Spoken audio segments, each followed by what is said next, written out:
What's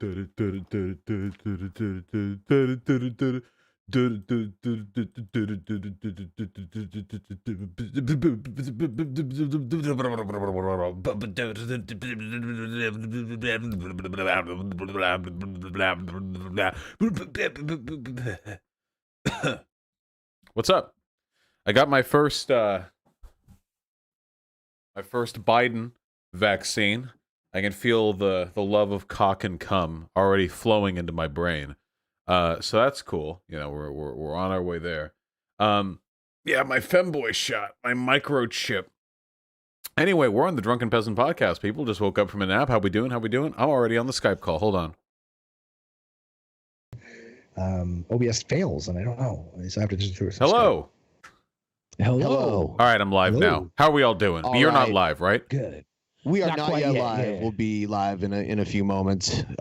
Hello to everyone out there in Vosh world. They say hi.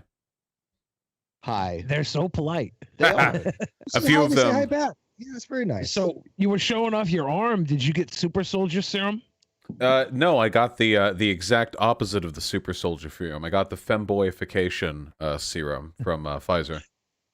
Pfizer? Yeah. You know, Pfizer game. we got our streaming suspended for a week, literally just talking about the vaccine and mocking conspiracy theories about it. I don't know if we got false flagged or what, but our stream got taken down midstream. And we got a strike, and it took a week for YouTube to take it away. We appealed it. The appeal came back in 5 minutes rejected. And then, of course, you got to contact YouTube through Twitter off platform, and then they fix it.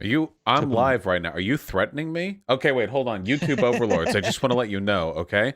I love vaccines. I love microchips. I love cock and cum, okay? Dude, you don't need to 1984 me, okay? I am a willing little vaccine slut for you, okay? Nothing to worry about here.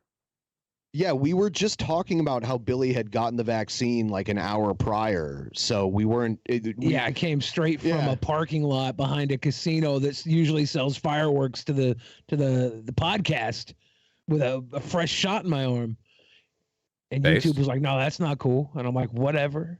Yeah. Well, we were running around Seattle. You know, they've actually got a pretty efficient setup going on in downtown. Like, they were processing thousands of people every hour. It was actually pretty well run. I was really impressed. It reminded me of like a big convention center like Comic-Con or Anime Expo. Yeah, I've seen the like news reports of it. They have it down at the Safe Link Field. What's the CenturyLink Field? It's got a new name even now. Field yeah, now. Lumen Field. Lumen Field, yeah. Well, better than fucking CenturyLink Field. Jesus. Shit's so ugly. You're driving by, you see the Seattle skyline, and then you see T-Mobile Stadium and CenturyLink Field. Like, ugh, Jesus Christ. You know? Yeah. Did T-Mobile rename the stadium too, or is it still T-Mobile? It's still T-Mobile. It's only been T-Mobile for about a year or two, like 2 years or so.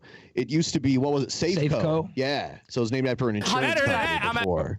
Yeah. And then Amazon bought the hockey rink or the basketball arena, whatever you want to call it, Key Arena. But it's going to be Climate Pledge Arena. Yeah, Climate Pledge. And I heard, that, someone can look this up and confirm this, but I heard that they're going to just collect rainwater and filter it and use that to make the hockey ice. Everything is like supposed to be self-sustained. They're not going to let the pee go to waste. They're just going to filter it and put it back into the beer cups. No, that's base though. They do that up in the ISS. You can say you're having your drink spaceman style, you know? Give me a spaceman IPA. Now, what they do up there in the ISS, because they have to, they have to filtrate water as much as possible, is that every once in a while the astronauts will take turns punching each other in the stomach till they cry, and then those tears are siphoned off for the through the process of filtration and stuff. That's about 3 to 4 hours every day of an astronaut's life. It's very, very, very debilitating.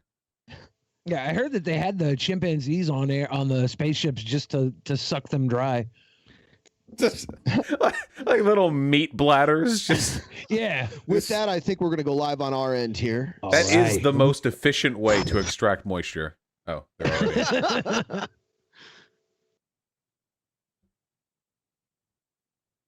Hold on, what is this clip? Vouch is at home somewhere, like, you know. Vouch is at home somewhere calling me a nigga. I'm like, it's not true. That's Nico House, by the way. That's the guy who couldn't define fascism. The guy who worked with the Nazi Jack Posobiec. Listen, I'm not joking about that. He literally has said this. Listen, Destiny. Wait, what?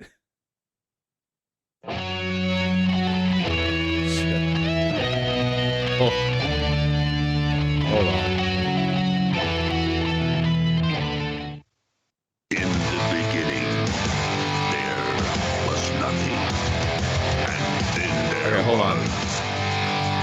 The Drunken Peasants Podcast. Okay, we're just gonna turn this down for a second so I can hear the fucking clips. Okay, one sec. He's getting ice cream because apparently he values ice cream more than y'all. You can take that with him. Argue that Joe Biden isn't a fascist? Oh my God, see? Well, what's happening here? Right, on like- in Savannah? Like, what just happened? All right, so what Welcome to our agreement panel. outside of it, let's say Oh man, people are so mad. That better discourse where we realize that we actually agree on more things than we thought we did. Oh my God. No, I don't even know what's happening right now. Vouch is at home somewhere, like, you know. Vouch is at home somewhere calling me a nigga. I'm like, I didn't go to the Better Discourse panel because I was concerned about COVID. So apparently, the Better Discourse panel is a bunch of dipshits getting together and complaining that I'm not there. Oh shit! Wait, we're blocking. Hold on. Episode 872. We've got Steve McRae. We've got Glitchy Vosh. You know, there was a point where it worked, and it was when you were on with Doug TenNapel, something happened. I think Doug TenNapel put an Earthworm Jim curse on your camera, and then since then, Yeah, that was pretty rough. You know, Doug TenNapel, I think, was just about one of the biggest boomers I've ever debated. It's possible there was something transmittable to that, and yeah, it's pretty rough out here. But you know, it's at least the audio's working, okay? That's what matters most. Yeah, listen, that's the big money right there. Yeah, build my career not on my face, but on my voice. Yeah. Yeah, I saw you and Hunter Avalon debate two guys, and you were in glitch mode there too. But that was pretty great because one guy didn't talk at all, and then the other guy just had a bunch of anecdotal arguments. Yeah, that was Officer Tatum, who I want to talk to again. Because I feel like he's one of the epicenters of that type of logic, like the survivorship bias, like black conservative, you know, like I made it out of the hood so everyone can. It's a really, really common talking point, and I feel like he's one of the biggest people who pushed it. It's super, super frustrating because that's not how socioeconomics works, of course. Obviously, any environment can have people succeed within it, but we're talking about the likelihood of you succeeding within that environment. And obviously, when it comes to that, I'll tell you this much, I'd rather have been taken my life, born to two good parents in Beverly Hills, than born to one mother out of wedlock in a poor neighborhood. Sometimes it's just a little bit easier, you know? Hey, you're from my home. You're my home area, man. I'm from like that area. You're from BH? Well, I mean, I was from Winnetka. Hey, my dad worked in Beverly Hills. Since you're both native Californians, what do you think about the possibility of Governor Jenner getting in there? Oh, I got a segment on that I got interrupted on. Fuck Jenner. That's good though. She'll probably win because of the star power and because all the woke Californians will be like, "Oh my God, first trans governor." So we'll see. She can co-spy. I don't know if it'll go that far. A lot of people dislike Mrs. Jenner. In Trump was California. president. My slate is wiped clean. Yeah. Wasn't there like a fatal car accident that she caused? That yeah, she did one murder. Okay. A little bit of All right. we do a little murder here, you know. Yeah, and It's a she prerequisite for politics, though. I mean, she is a Republican and supported Trump until Trump did a bunch of anti-trans stuff, right? yeah. Okay. Yeah, It's still kind of on the fence, I think, about it.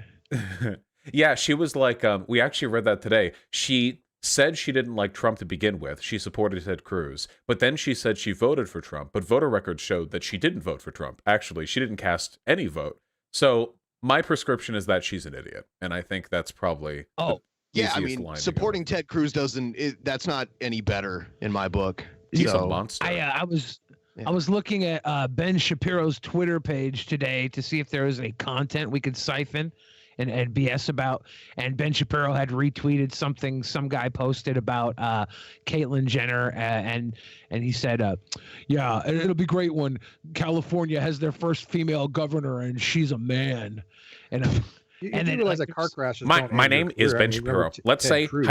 Let's say hypothetically, California has never had a female governor. Then let's say hypothetically, Caitlyn Jenner runs as governor and therefore wins. Now you would say, would California have then had its first female governor? I, Ben Shapiro, say no. Biological pronouns, left wing destroyed.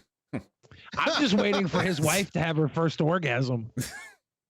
Sorry, by the way, Ted Kennedy. Ted Kennedy, I was thinking of the Chappaquiddick back in the day. Oh yeah, that big cover up. Yeah, it didn't hurt his career at all. So what do yeah, you mean it didn't hurt his career? He's the sole surviving Kennedy. They made him live with that guilt on his mind while they killed everybody around him. CIA is yeah, I'm sure that weighed heavily. They brought him into a smoky room. They were like, all right, we got to leave one of you alive to tell the story to the next generation, okay? It's going to be you. So aside from Caitlyn, I heard the star of our intro, Matthew McConaughey, is running for governor is allegedly the Zodiac killer. Like the stream, please. Yes, please like the stream. Did you hear McConaughey was running for governor in Texas? Oh, I did hear something about that. Or like he polls. He's not officially running like Caitlyn Jenner is, but I guess he's put it out there that he might, and he's in polls like polling higher than the current governor. Yeah, of course he is. He's handsome. He's a handsome man. He's also very bipartisan. Like he's a centrist. Of course, centrist. You know what though?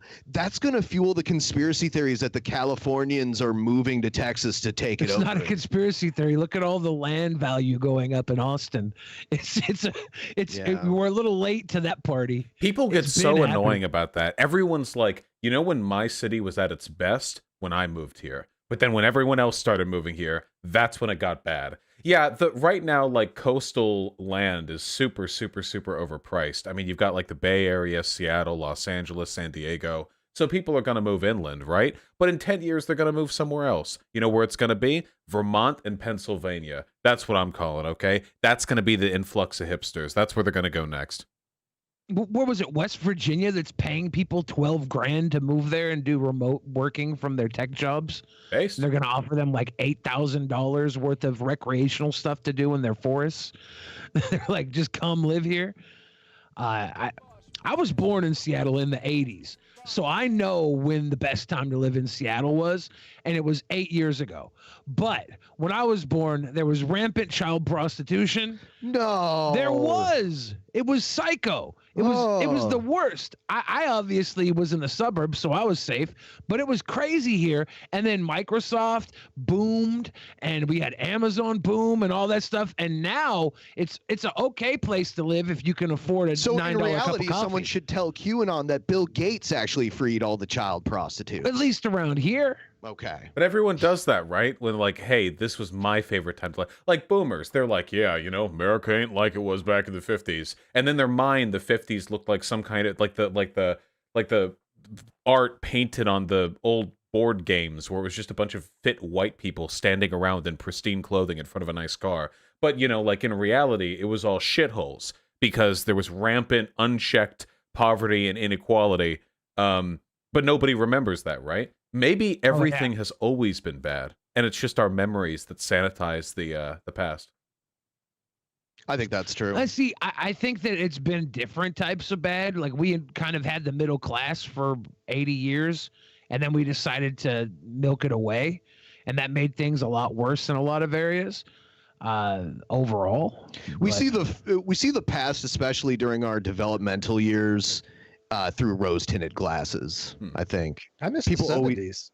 The 70s were great, man. Why not bring back disco? I miss the 70s when I didn't exist. Yeah, dude, I'm telling you, you would have liked the 70s. The 70s would have liked you. I turned 40 in like 12 days. My 30s will be over in less than 2 weeks. Yeah, the 80s were not as good. Yeah, it's serious. It's serious now. You know, it really depends on what subcultures you're following. Because, like, so take me, for example. I really like indie comics, indie illustration, animation, and indie video games. I really like independent. So Doug TenNapel, yeah, exactly. That's why I was hyped to talk to him. He started talking about politics. I wanted to ask about Earthworm Jim. I don't know why. So right now, like culturally, I feel like I'm living in a golden age because I like blink and I see this new YouTube video essays on this sick new game or this or that and the other. But I imagine that for right now, movies are dying. You know, we had our big Marvel boom, but Hollywood has crashed after COVID-19. My dad works in Hollywood and jobs are really sparse up there.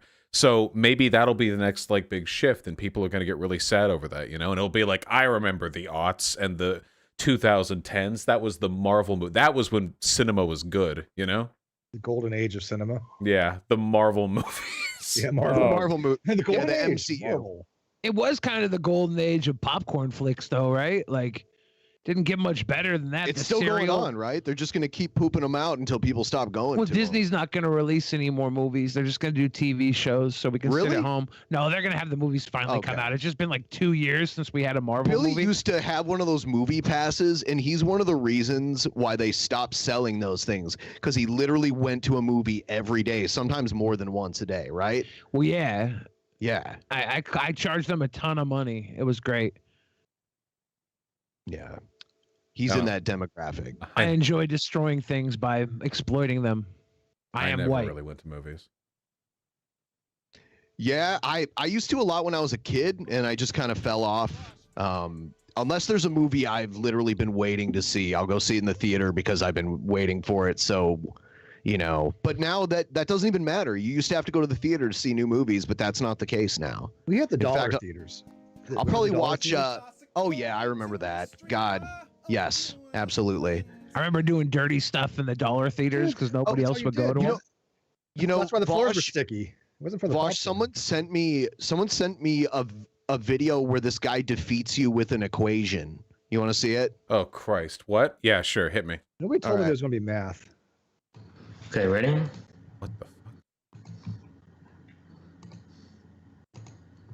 This is an airtight conclusion he's coming to. A person. Oh shit! I'm illiterate. This is gonna be hard for me. So, supporters of fascism are themselves fascism. Voting is a way to show support. This is the logic chain here. Vosh voted for a fascist, therefore, Vosh is a fascist. Because analyticards love this, we're gonna do so. This has got to be infrared, right? Hold on. Yep, that's infrared, right? Chat, can we confirm? Okay, I wasn't sure who it was. That has to be. Oh, this is about the IQ I'd expect. Yeah, do I even have to argue against this? Yeah, you know, I'm taking it. We're on our new fash arc right now. The pro Biden fash arc. You know, Biden famously popular with fascists. You can go on all the fascist forums on November 5th, 6th, 7th, and just see an outpouring of support for Joe Biden. Is Joe Biden now the poster boy for fascism? Is that how it is? We're done with it now, but I have had the most fun the past month with my anti-tanky arc. Okay, you know how some lefties, like, their beginning and end the knowledge of leftism for them is like wearing Ushanka and praising Stalin? Yes. Okay, well, these people have gotten way too confident with time. So right now, I took about a month of my valuable time to talk with them, and now I'm all they're going to be talking about for the next year. So it's antagonized successfully. Yeah, this isn't really a math equation, so though, right? This is a guy. So what? This guy is a socialist that thinks Biden is a fascist? Is that it? I don't know. I talked with him once, and I can't tell if he's a troll or not because his arguments were so incoherent and he shouted so loud. I genuinely don't. I unironically don't know. Whatever he believes, it's nowhere near what I believe. So I'm putting a big wall. We're building a wall and making it 10 feet higher between me and this guy, okay? It has to be a bit. I don't know. Equals... Well, here comes the math. I've met so many people over the years on YouTube that I was like, it has to be a bit. There's no way they're that stupid, but usually they are. They're totally genuine. It's real. I would say. XP equaling support. Oh God. What? Why is he? He's doing math here. Why is he trying going to do? with He's trying to do support, logical which is syllogisms and clearly doesn't equals know how to C. even approach them. Wait, First of all, you'd use an existential quantifier. Instead of P, we're gonna do S. Wait, can he not write a syllogism? Then why is he trying? This hurts. Stop. Why you do, Ben? You didn't prepare me for this. You did not say there's going to be math first of all, and anything like this. Vosh equals What's going on dumb. with the garbage bags piled up in the back of his room? Well, his background is he's got just a pile of trash. It's like he force fucked a trash panda back there. What the hell is going on? Your bourgeois respectability standards will not last long, comrade. So we will all live in trash. Voting is a way to show support. Oh no. So supporters of fascism. He's streaming from Garbage Island, I think. Does it make sense? Yeah. They only social. Why are you knocking existing socialism of Garbage Island? Is a supporter. Supporter of. Yeah. Basically, we had JF on here a long time ago, and he was talking about his ethno state. And how awesome it was, and Billy was like, "You should just have it on Garbage Island," because we were, the Garbage Island floating in the Pacific Ocean. Yeah, it's like the size of Texas, isn't it? Yeah. Yeah, I was saying he got mad. It's sovereign land. Yeah, I recently had an ethno-state convo, but it's really frustrating because all the ethno-state convos have to begin because, okay, in their minds, ethno-staters, like white nationalists, they want a violent revolution and to kill or deport like non-white people in this country. In their mind, that's what they want. But they know that if they say that, it looks horrible. So what they actually say is, oh, just, logically, hypothetically, what if we just suddenly had sovereign territory, And, like, it's really hard to get past that because what do they think is going to happen? Are we going to give you Florida? Are we just going to, like... Right. Just hand just saying you... they want an ethno-state isn't bad enough. Them just saying they want an ethno-state? Yeah, I just, like... there are so many premises to get through. There are so many crazies online. Even worse, JF said he would let Asian women in because he's attracted to them. So, yeah. Oh, God. What and isn't JF we will attracted to, enable a very strict genocidal policy of eugenics with the exception of intellectual disabilities, which I will allow in my ethno state. In his bedroom. Right. All right. This is low. All right. Fascism equals fascist. Okay, I have to do that one. That's how I have to do. Okay. This is the worst math. I have to add the F here too. So I hate all of this. Supporters of fascism equals fascist. Voting is a way to show support. Vosh will be. I'm on the edge of my seat. Man, you can see the wheels turning in his head trying to figure this out right now. Yeah, I think I'd rather watch some man-on-man action.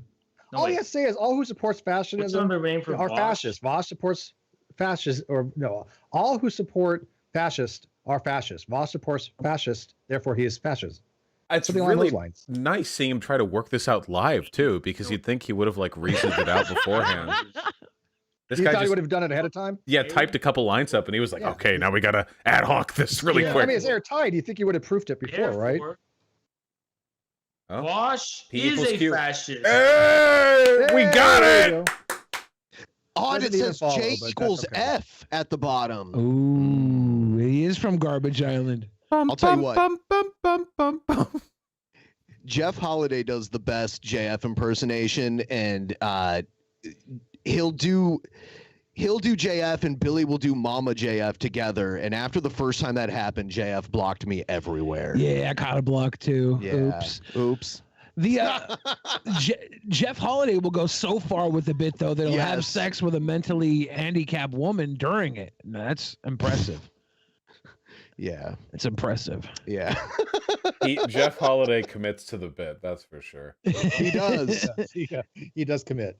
He brings up a picture of JF where the mouth is cut out, and he puts his mouth in the hole and like talks for him. We just have props lying around, like it's like in case whoever comes up, like here we've got like this set of memes, we got this set of memes. It's like a prop desk, clown noses. It's very strange. I had no idea JF held those views. I knew him for years before he came out with that stuff, and he was an old school patron of DP back in the day, and that's how he first started coming on the show and first started having any exposure on the internet. It was very strange. Yeah, he first came around. I mean, he came, as a biologist kind of thing, because that was his expertise. And then so I didn't know either very much. And over time, I started, hearing these things about him. I started listening to some things he had to say, and I was like, whoa, he got into his race realism type thing, and I was like, no. And we had him on to talk about the ethno state, and we had him on with the I don't know how to put it, a Black Lives Matter kind of person who really was all pro-black. And he ended up agreeing with him that they both want an ethno state, but for completely different reasons. We're like, no, this is this is not how it's supposed to go here. But it was really odd, yeah, because like the horseshoe thing where they both agreed, yeah, I'm black, you're white, let's have an ethno state. And I'm sitting there going, no, this is not a good idea. Yeah, I don't know. Wakanda's pretty cool. There were some like they're called like what's the term? It's black separatists. Yeah, and, it's a black separatist. Yeah, they're just on the other side of the coin. Like they fundamentally believe basically the same things. Black people, white people can't get along. We need separate where cultures are incompatible. We need separate states to rule ourselves. They're just on the other side of the aisle, my nightmare vision of the future is that we give up on like the liberal perspective on democracy entirely, and race arguments just become like who gets to be in charge of the ethno state. Sometimes I worry that's what we're heading towards. I could be wrong, but isn't that how Liberia came to be? Wasn't Liberia founded by people that were like American born but moved to Africa? And it did not work, by the way. It did not work. If I remember correctly, I'm pretty sure that the American expats who went there ended up brutally colonizing the indigenous people there, because it turns out that you don't have to be of different races to do colonialism. That you can just Not good. Yeah. Even their flag looks a lot like the U.S. flag. We really should have copyrighted colonialism. Would have done a lot for the rest of the world, at least. Yeah, where's copyright law? Seriously, we could have strangled that. Other people tried to do. China tried to do the Belt and Road Initiative. We would have been like, hey. Then again, when does China ever listen to American copyright law? So bootleg colonialism. Can you believe it's stuff like this that makes me want to take a long break from the internet? Like how people could actually get the April 14th or 24th rape day thing trending, and then you get people who actually believe in it, because Billy saw someone down at the Pike Place market warning him not to go out today to get raped. This short, stout woman with camo pants and a shirt that said, stay at home, April 24th, and all the other trigger words on it. And she was running around like Paul Revere, warning everybody, like the bad guys are coming, the bad guys are coming, all over the Pike Place market. And she stopped to talk to me. It was like, don't go out, April 24th, they're gonna take your innocence. And I'm like, well, I'm definitely gonna go out. I'm gonna fight them all. I'm gonna fight them all. You're gonna fight any of them. I'm gonna fight. Wait, I'm sorry. What the fuck are we talking about right now? Can we? I need a rewind. This has been trending for a while. Even local police departments have had to put out statements on this. Yeah. It's probably because you're smart and don't use TikTok that you probably don't know. My manager uses basically TikTok for me. What happened was all the people on TikTok started like virtue signaling against a national rape day. April 24th, guys were supposedly going to come out and take advantage of as many women as possible. They were going to band together. Rape gangs in the street. They were saying that they were making TikToks about this, but there were no TikToks made about this from any of the guys that were mentioned. It was all people reacting to the idea of it, and it got huge to the point where it caused an actual panic. It was like the new QAnon.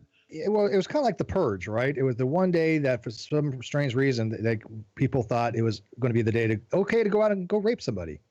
It's legal. Go ahead for that day, one day only. You can go out and you can go rape somebody. That's actually what it became. Matter of fact, it became actually on the Urban Dictionary under National Rape Day. Okay, wait. Hold on. So there's an original TikTok or set of TikToks saying, "Hey, April 24th, we're going to go rape people." And then a bunch of people reacted to that and acted as though this was actually some kind of national thing.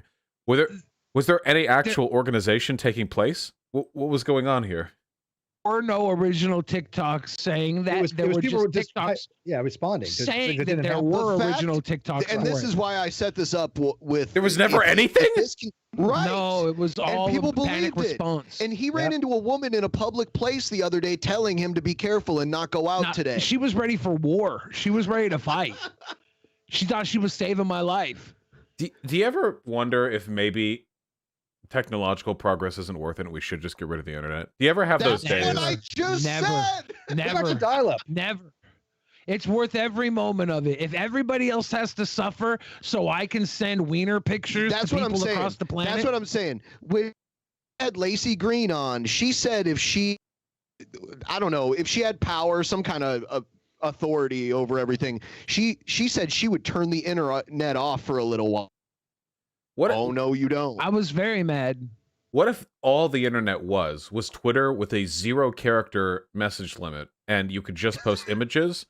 And the algorithm would auto-delete any images that weren't like monkeys or squirrels. And that was it. And that was the entire internet. You cannot deny that this would significantly improve. Systems. I mean, we all become sysops. Yeah, those were good times, man. That would be an improvement. That would be a major improvement. Oh, yeah. You just scroll through squirrel and monkey pictures. Your mom picks up the phone and your download goes to shit. How about a selfie limit? Like you can only take like 2 selfies per month. What? Why? I didn't even meet that. I never take pictures of myself. Neither do I. I never got that. Unironically, and there are people watching. Okay, I'm roasting you right now. But if you're one of those people who takes selfies all the time, takes like 40 of them, then picks out the best one and posts that, like, shut up, stop. Okay, holy shit, nobody cares. Please, like for your own sake, you care so much. Okay, please. Except that vanity is like a multi-billion-dollar market, and so many people. For some people. For a lot of people, it makes billions of dollars taking selfies. Influencers faking beauty, faking fame, faking economic status. It can make you rich. It can make you beautiful. It can make you famous by faking it, and that's all from the selfie. Yeah, it's thing that kind of gross. The face tuning thing fucks me up too, because nowadays nobody ever just posts a selfie. I've never edited an image of myself, unless it's like for a meme, like I make myself bald or whatever. But like nowadays, all of these social media apps have inbuilt programs. Oh, thank you for the bagel. Fuck yes. That allow you to, with the click of a button, like tone down the nose and like remove blemishes. And now nobody looks like this ever. There's a really great subreddit called like Instagram versus reality, which can be a little bit mean-spirited at times, and I don't agree with that. But it shows pictures of like big Insta celebrities, and then like here's what they actually look like. And we're worshiping basically, if what you're worshiping is the Instagram aesthetic, then you're doing the same thing as people who unironically like fuck waifu pillows and talk about how 2D is better than 3D. Your standards are so far beyond reality right now. You're not even in the same universe. Yeah. I don't do like all the extra stuff on my cute selfies that I put out. I'm just naturally beautiful. But I did have one of my Insta model friends edit my my photo, and it made me want to bang myself. I was that much hotter. What? Well, now I just bang myself out of habit. I don't want to. I just I was saying, like, wait, you did, right? You did bang yourself, right? Oh yeah, I did, yeah. But it made me want to do it instead of just naturally do it out of. It's what I do every 4 or 5 minutes. You know, moving on, I saw this today and it kind of surprised me because I was almost sure that because George W. Bush didn't like Trump, both George Bush, Presidents George Bush, didn't like Trump. I thought they voted for the Democrat, but I saw this, that George W. Bush says he wrote in Condoleezza Rice for president. Like, what? Fucking cock. Damn. I can't believe that he was Jeb or bust. Jesus. Right. That's so weird. I think that's just because he wouldn't want to admit that he ever voted for a Democrat. It's a virtue signal. It's 100% a virtue signal. And I bet, by the way, the only reason he doesn't publicly support Trump is because now that he no longer has any political power, he's only looking towards his legacy. And he knows that Trump is going to be more unpopular with time once this populist wave dies out a little bit. It's just a legacy thing. I don't think he actually really has a problem with what Trump does. What? George Bush has an issue with the mistreatment of Muslims and the mistreatment of immigrants on the border? Okay, sure. George Bush has a problem with transphobia? Okay, sure. Like, all right. The Muslims with oil are cool, you know. Oh, yeah, the very specific subset, you know, certain types. Yeah. George W. Bush kind of kept his mouth shut about Trump mostly. It was mainly his father that was vocally against Trump, probably more than any other former Republican president. Yeah, he really didn't like him. And McCain, like those older Republicans did not like Trump at all. And look what happened to them. Yeah, all during the Trump administration. Hating Trump is bad for your health. You think there was foul play involved? Foul play? Yeah. Trump let them get older than him and die. That's pretty foul. Yeah, who pointed the CIA aging gun at these people? Their aging gun. They do have like a gun that shoots like a little beam of ice, an ice bullet into your chest and gives you a heart attack. I've never heard of such a thing. Yeah, it's a legit thing, and the ice bullet will melt, and there's no trace of it. Have you ever heard of the CIA headache gun? Yeah. Yeah, they hit me with that all the time. Yeah, beanbag. Yeah, they must get me with the raging boner gun all the time. I had heard about some sort of. I remember when I was in Portland, when a lot of the protests were going on, there were the rumors that the cops were going to use this weird sonic thing to subdue a crowd. A friend of mine was telling me about it. I'm like, I don't think that's going to happen.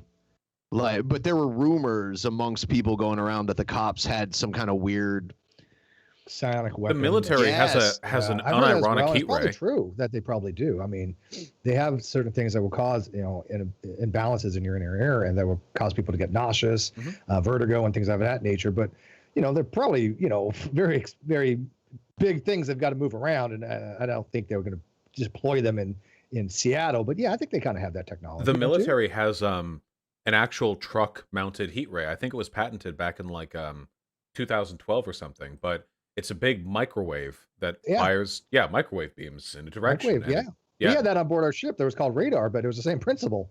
It could literally fry a pilot if they got too close. Well, you point it up. That's the key there.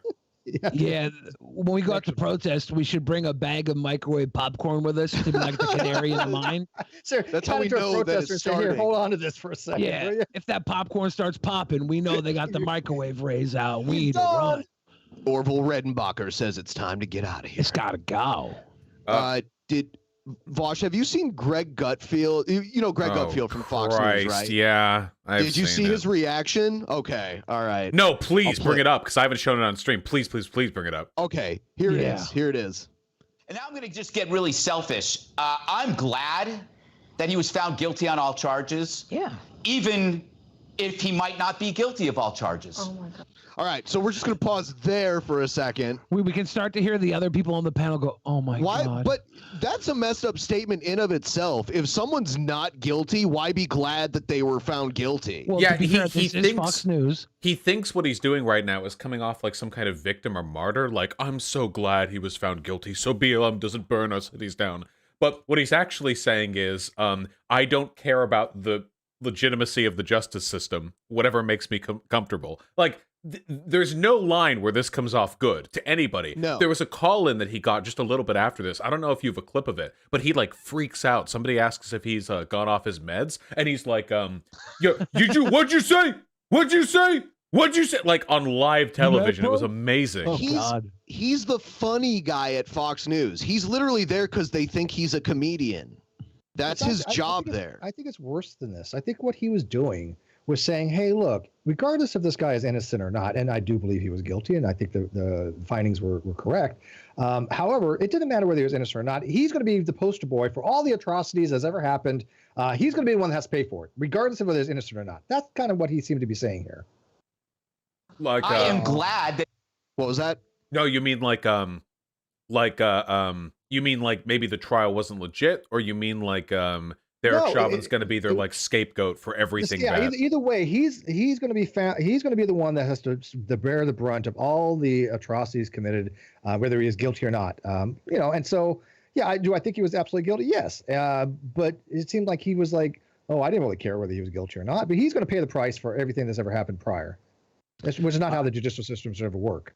Oh, sure, but there's no getting around that for mega incidents like this, right? I mean, the judicial process does its best to maintain, ambivalence and neutrality on the part of the jurors. But I mean, if there's a huge amount of media attention around a case, one way or another, I have a feeling that Chauvin's probably going to try and appeal. I mean, if this at any point gets reassessed, I imagine that the circuit judges will probably find the original verdict, acceptable. They've actually added a word to the dictionary because of Chauvin. There's a word now called a chauvinist.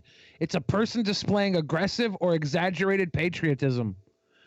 Really? So, yeah. I can't believe they named the whole word after him. I think it's a new word. I'm glad that he is guilty of all charges because I want a verdict that keeps this country from going up in flames. Oh my goodness. No. What do you mean? No. Greg, No. What do you mean? No, I'm at least being honest. My neighborhood was looted. I don't ever want to go through that again. We do not sacrifice individuals for the sake I'm saying he's guilty. I'm saying I'm glad about the verdict. I'm glad. No. Wait. I'm saying I'm glad, guys. I'm glad. No, I'm happy. Celebrate happiness, guys. I'm supporting this. You never thought I would do that, right? I would if I was on a Fox News panel and I said something and there was a pause and then some old conservative woman said it. Oh no. I would bite down on the cyanide pill immediately. I would be I'm out. Goodbye. Fucking detonate the explosive I swallowed before going on there. Holy shit, the cringe. My God. Yeah, it's great. They all responded like that immediately, and he does he dig his way out of the hole here, Ben? That's all I have. Oh, on that's it. all you have. Yeah, he does not. By the way, the convo tapers off a little while afterwards, but no, he does not dig himself out of that hole. Oh yeah, I didn't think he did. I just could imagine it being entertaining. Yeah. Good This old bagel's Fox amazing. News. You never let me down. Fox Entertainment. It's no longer news. It's just Fox Entertainment. It says news on the screen. Yeah, but that was long since decided a long time ago. It's no longer news. I just looked up news on the dictionary. I guess they changed that. It says entertainment under news on the dictionary as well. I'm gonna have the dictionary open all tonight's episode. Yeah, it just says for entertainment purposes. So this thing that you sent me earlier, Billy, is this confirmed DMX's funeral procession? Yeah. All right, I just.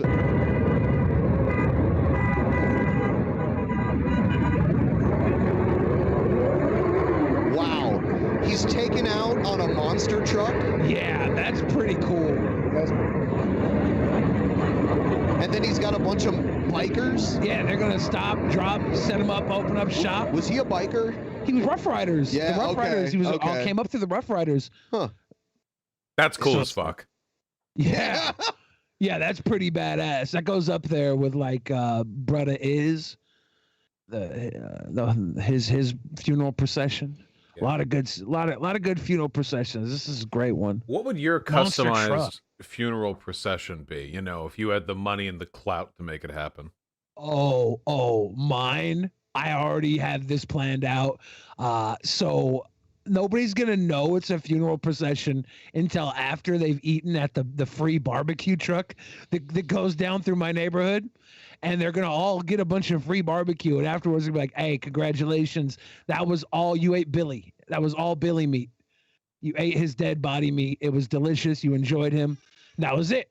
And people leave. They're like, "Oh, well, damn! He forced me to eat the rest of his dead body. That's mine." That's pretty rad. I wouldn't attend it. I don't know if you'd know. It wouldn't have anything to do with me until after people ate all the free barbecue. Well, you kind of warned us now, didn't you? Yeah, I gave away the punch. Yeah, so what you're saying is I just ruined free barbecue for everybody? That's not my intention. What you really need to do is you need to pre-contact all the barbecue stores in Washington, okay? So that when we inevitably, the people who are in the know, try to pre-buy barbecue, so that we can bring barbecue to the event and not feast on your flesh, it's too late. You already had a leg shipped off to them, okay? They already know the orders. They know the names, all right? Everywhere in Washington, no matter where you go, it's just you. That's the only thing you can buy. Yes. That's delicious. I mean, so what's this Josh fight thing? Oh, what do you mean this Josh fight thing? 1 year ago, Josh Swain posted to Facebook tagging multiple other Josh Swains saying you have 1 year to prepare. April 24th, 2021, we're going to fight. and winner takes all. There will be only one Josh Swain afterwards. Nobody else can use the name Josh Swain. And yeah, I guess he was pissed off. He would go look for like Twitter names and other things, and his name kept being used. And he's like, "How many can there be? You know, why is everybody using my name?" The return of TK. This is White Boy Summer. I have a new cat. Her name is Livonia. Both are sweet girls. Vosh, I've been watching you lately and your arguments have moved me more to the left on some issues. Lastly, my PTSD has been getting better too. We have settled good on to hear. Oh, Nice. okay. I'm on my fascist Yeah. arc now, though, so stop watching, okay? He voted for a fascist. But yeah, this basically these Josh Swains got together to have a battle, and I guess was it 20,000 people showed up to watch? No, nobody showed up. What do you mean nobody showed up? Let's see. I thought nobody showed up. Oh, okay, maybe they did. I thought nobody showed up. Yeah, they're battling with. These are all Josh Swain. That was a baby. Yeah. Oh, I didn't see Yeah, there's a little baby Josh Swain. Because you gotta have a Kill baby it. Yoda, so you have a baby Josh Swain. Kill it. Kill it with fire. They're using fun noodles. This is a Josh Swain duel head-to-head, two Josh Swains. Bandana Swain versus He's like Rockabilly Swain. Rockabilly Bandana Swain versus Plaid Swain. Round one. This is the real Mortal Kombat movie to me. They did a rock, paper, scissors battle. This is so cute. Rock, paper, scissors to the death. That's the superior Josh Swain there. And they're Josh Swains by birth, so they give each other loves. They're not sure to murder all the Josh Swains. Just create a superior. This is so goddamn cute. This is so wholesome. Can you imagine if this was the kind of stuff we woke up to, like news headline wise? Yeah, for it was all over Twitter. So thank you, Twitter and Facebook and everybody on the underground that's not buying into lamestream's media idea of the world's burning. They all love this. This is a memory for all of them too. Wouldn't we rather be doing this? This is like the human equivalent of returning to Monkey, okay? But rather than going all the way back to Monkey, what if large public gatherings were just about fun, stupid stuff that you could have memories around, okay? This is returning to touching grass, okay? This is getting off the internet for a little while, though I guess this whole event happened because of the internet. But still, they went outside, and that's what matters most. Bring the internet with you to happiness. You don't have to leave it at home. It can be there. People, which just be is happy. Concerning. Well, I mean, maybe this was Arizona. They're outdoors. Like it's different in Arizona. No, it's not. No, COVID's not allowed in Arizona. They have The different heat kills time the zones virus. there. Oh yeah, I remember that. Wait, we're gonna get YouTube nuked again. No, it doesn't. That was a joke. That's not true. It's a joke. Obviously, guys, we're making fun of things.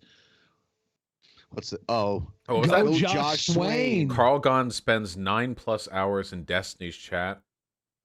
I guess. Doesn't Sargon spend a lot of time in like YouTube comment sections and stuff? Like he spends a lot of time actually engaging with the channels that disagree with him and agree with him, I guess. I guess he just does that a lot. I have heard that. We haven't had any interaction with Sargon in a few years. He kind of when we had him on here and we asked him about climate change and he was like, "Oh, I just haven't looked into it." I'm like, "Okay, you haven't looked into it? Then no thanks." He recently challenged me to a debate on incest. What? Hold on. What was that again? He recently challenged me to a debate on incest. Which side are we going to take? Yeah, I'm kind of curious. Well, I think I believe he's anti-incest. I think he just wanted me to take the pro-incest side, which I was legitimately tempted to do, just for it's a matter of recourse. But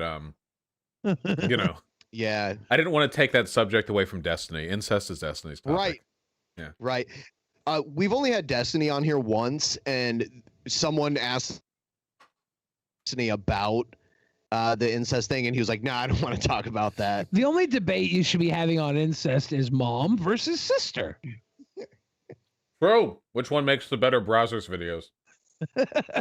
Carne of Assad is what we started calling Sargon. That's a good name. I like that. It's delicious. It's a delicious name. Wait, but he's I like British. Does food. he can't eat ethnic food? Why would you name him that? It's like taunting him, you know? That'd be like naming a diabetic after a candy. Like, if you reverse the syllables, Sargon to garçon, I think that means like boy in French. Garçon. Yeah. Well, that's how you call the waiter, right? I would not actually call people in France garçon. Really? Yes. I'd do it because I'm an asshole. hey, fuck Probably get beat with. up. Dumb fuck. Come here. Yeah, See, yeah. I had to call him carne of Assad because the only British dish I know of is spotted dick.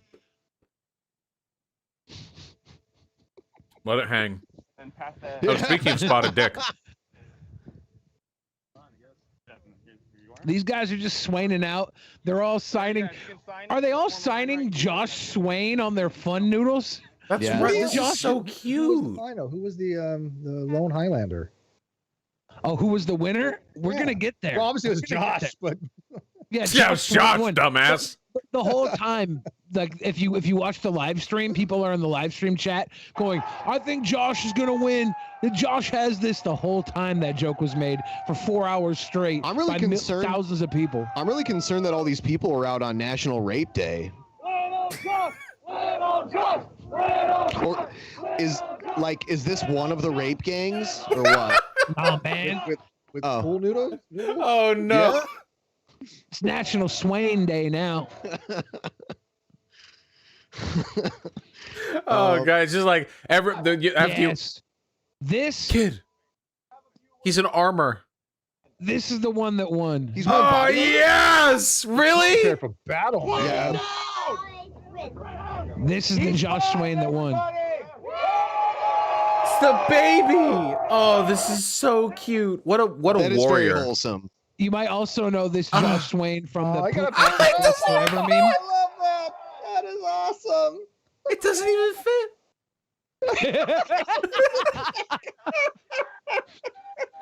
He's got an AEW. What a fucking Champion. what a fucking king. That Blessed for all time. Hail the champion Swain. Oh my god. Just give a little I don't know kid how I a missed this. pool noodle and a Kevlar vest and throw him out to the crowd. Oh, so yeah. cute. I want to be a Right there. parent now. It's like watching those guys that, find the baby chipmunk that decides to put it back in the tree with his mom or squirrel or something, This makes you feel good kind of stuff. Yes, this is exactly what the world Sucks. needed. Like, I'll think that it does because we're all a bunch of pessimistic bastards. I'm not. You are. I'm the single most optimistic person that lives in his own feces you'll ever meet. This could be all of life. All of human civilization could be Josh's meeting up and battling and giving crowns to children. We choose not to live that life. Oh, that's cute. Back in the days that I backyard wrestled, I did randomly meet up with a wrestler dude in the backyard that had the same name as me. Like your real name? Yeah. Yeah. We both had the same birth name. I beat him. Well, Interesting. I beat him. you got to hold on to your name then. What did he end up renaming? He changed his name to my last name is Barry, so he changed his name to Chuck Berry. Okay. And that Barry, that Chuck Berry's dead, so I guess he's the only Chuck Berry now. That's true. Really, I have an Australian ballet dancer with my name, and he challenged me to a dance-off. I'm like, oh, hell no. Yeah. Yeah. I saw someone sent me this video where I guess this guy goes around and teaches seminars to police departments to make them not feel bad about killing people. Killology guy, this? yeah. Wholesome video number 2. Yeah. His name's Dave Grossman. His name is Grossman. Is this ominous music playing behind his shadow, swigging a bottle of... I am convinced from a lifetime of study, if you fully prepare yourself, in most cases, killing is just not that big a deal. For a mature warrior who's prepared themselves mind, body, and spirit for a lifetime. Most cops are not mature warriors. Most cops have the emotional maturity. You have a fucking 12-year-old And they have no idea what it's like until they actually do it. Yeah. Yeah, I really do like those good cops that are good cops in a shit cop world. The guys that try, I do feel bad for them because they probably were sold a story. Yeah, there's always that news story, the feel-good news story, where like the police officer heard about the little boy whose bike was stolen, so he showed up the next day with a new bike. That shit's propaganda. That's dude. You can actually measure this shit. Anytime there's a high-profile police shooting that was clearly unjustified, there's some pro-police subreddit somewhere where they post a picture of like a cop with a dog or something. It's like it gets like a bunch of upvotes. It's so transparent. This shit is such larpy fucking bullshit. Cops are not warriors, okay? Let me tell you what a cop is, okay? This is what a cop needs to be. A sack of meat that drags a criminal suspect from their current location to a jail.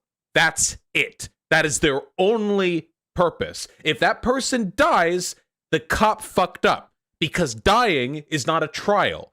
They need to go from A to B, X to Y, that's it. And every tool that they have, their gun, their taser, their handcuffs, their police car, their CV radio, all of it is designed to assist them in bringing in a live person from A to B unless something necessitates, usually to protect somebody else, killing them. That's it. So cops be like, you're a warrior, you need to train yourself to not feel the kill. Fuck you. You're not some Viking warrior, okay? You're a 43-year-old dipshit white boy who wasn't able to make state after you broke your knee during college football, okay? You're worthless, and you got this job because it had minimal intellectual and academic requirements, and you make way the fuck too much money for the work that you do destroying your community, and you should shut the fuck up, okay? You're not a fucking warrior. How about they train these guys to not get trigger happy every time somebody reaches for the ID that they asked them to reach for? Well, and don't you think this has the opposite effect? When you're telling a group of people that have the ability to kill people, right, that it is no big deal, you're devaluing human life. You're basically telling them, hey, look at taking a life, not a big deal. Don't worry about it. Just shoot first. Don't give a shit about the consequences. Well, it's no big deal. It seems to be devaluing people as humanity there. When you get multiple officers all barking different orders at one suspect too, that's a big problem too. And if you notice that video that was released recently where the soldier, he had the two cops and they were kind of giving him conflicting orders, and then they maced him, and then they wanted him to reach to take off his own seatbelt, and he was smart. He's like, I'm not reaching for shit. Yeah. That was ridiculous. You know who I have waiting who says they want to talk to Vosh? Who? Ben Shapiro. Yeah? I mean, it's all right. I'll pull him in because this is hilarious. Hold on, I'll bring him in and we'll see what he says here. My chat is so incredibly gullible. All right, here he is. Are you there, Ben? Hello? Yeah, Ben. Yeah, we can hear you. First of all, okay, hold on. I just want to say that I think Bosch's impression of me is very disgusting. He's offended by your impersonation of him. I appreciate you. Yeah, and translating. I'm also pretty offended how you talk about my sister. Oh, Abigail, she got big ones. Well, actually, not much anymore. She's going to get them reduced here soon. That's a shame. Because, unfortunately, a lot of ridiculous, disgusting people have said some very nasty things about my sister. And I believe Vosh is the one who started it. Is she getting a foot size reduction? Because it's not just the booba people are focusing on, you know? She got some gigantic, floppy, lovely feet. Want to suck her toes? That thing? No, I'm not saying either. I'm just, saying that the word gets around. There's discourse, You could practice the ancient Chinese art of foot wrapping, for modesty. Oh, yeah. That's not healthy, though. That's not healthy. The main reason I wanted to come in here, Bausch, is because I want to finally take you up on that debate that you've been asking for so long now. What the fuck are you? Who are we debating right now? Name your topic. Yeah, if you want to debate me, now you have your chance, Bausch. Okay, the topic is incest and your sister. If you don't do it, you're a total P word. I don't know. Yes, you are a total wet-ass P word. All right. What do you want to... Fight me, bro. Fight me. Debate me, bro. Got anything on your mind, Ben? Any particular contentions you have? Hypothetically speaking, your name is really just a big mistake in of itself, because we know that's not your real name, Vaush. Would you say I'm being dishonest? What kind of person uses a fake name? Isn't your real name Benjamin? Yes, but Benjamin and Ben are basically the same thing. They can work. You can also take it up. You know what? If you don't even want to talk to me, Vaush, that's fine. All right. We're here to debate, but it turns out you don't want to, so that's it. All right? If you want to read my book and learn more about me, you can. And maybe sometime when you want to be a man, we can have a real debate. But as for now, no. Yeah, I'll hook you up with him later, Ben. I'll see you later at the secret meeting. Yeah, I need time to prepare. I need to review Ben's literature. Make he sure had that you I'm on your fully ropes, prepped. man. He had you, man. You were on the ropes the entire time there, Vaush. What happened? Oh, I'm off my game. Well, yeah. What can we say? That's a really good impression, for by you the way. too, man. I thought you were going to ace that, but we hate springing these debates on you. It's really it's not fair. I'm sorry. Okay, I'm calm now. Okay.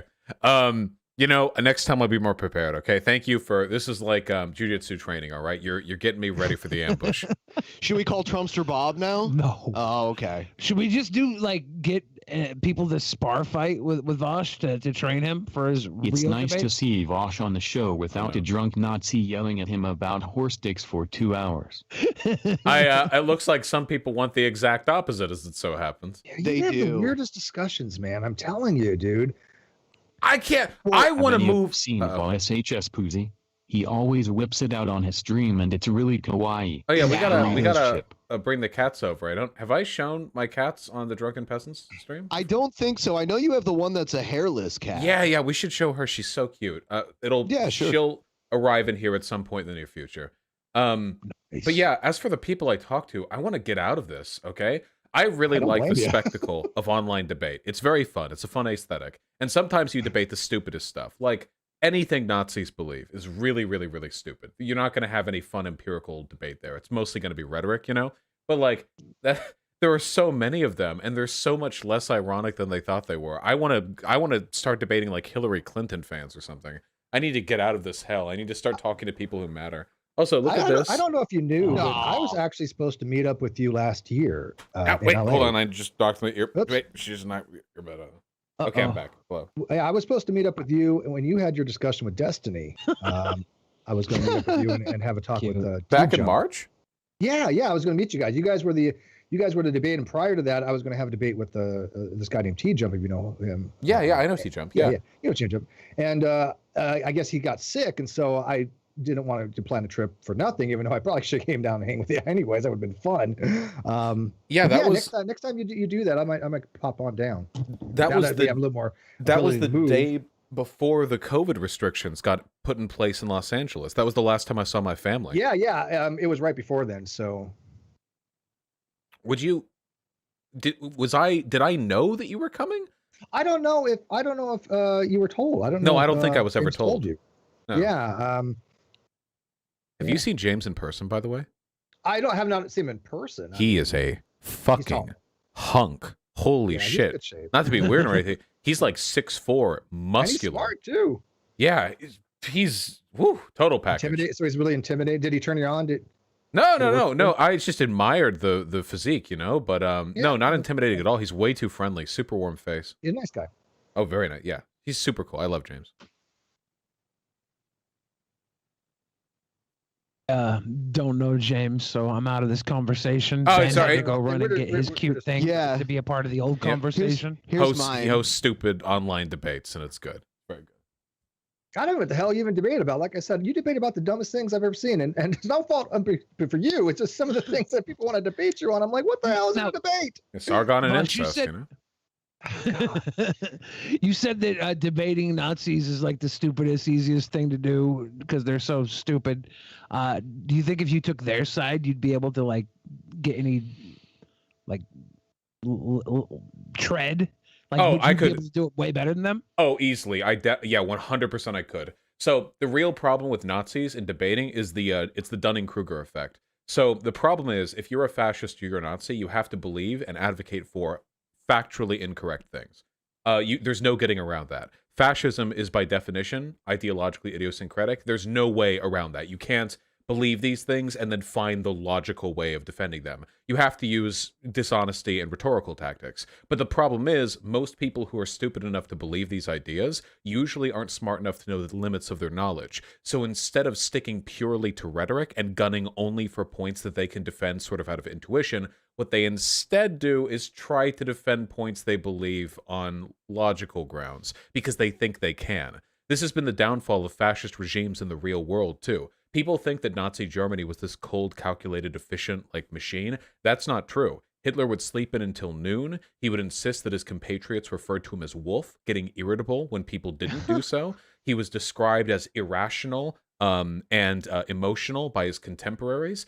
There were significant scheduling and logistical delays in the high command of the German government under his operation. It was a shit show. The Biden administration is significantly more efficient than Nazi Germany ever was, and that's not a very high bar to crash. It happens every time. Fascism just doesn't work. It burns itself out really fast every single time. Have you ever seen those old films where Hitler has the really weird shakes too? It was almost like he had Parkinson's or something. Wasn't he a method addict? I think that might have been it. There's these weird videos of him with he's sitting in a big crowd of people, and he's shaking around really weird, falling apart over there. Yeah, But this is the thing. Oh, sorry. Do you think maybe he's like Michael J. Fox time traveler, the whole Teen Wolf thing?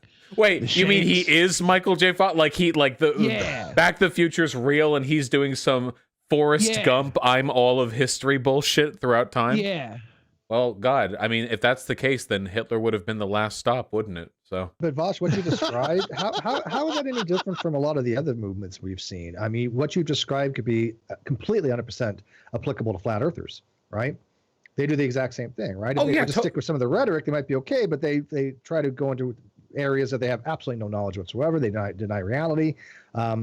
It just seems to be the shtick that these people do. Yeah, it just people get led down. It usually starts with a distrust of authority, which I think can be really constructive. I think it's good to distrust or check authority. Yeah, healthy distrust is fine. Exactly, but then it usually regresses into anti-intellectualism, and then what road you go down is up to you. But a lot of flat earthers are Nazis, so this stuff tends to overlap. A lot of it, I think, is also, I mean, it sounds really mean, but a lot of it also, I think, is just people with mental illnesses getting preyed on. If you're very susceptible to charismatic people leading you one way or another, you're basically mentally ill people can be part of big political blocks that get swayed by the most charismatic circus leader, you know?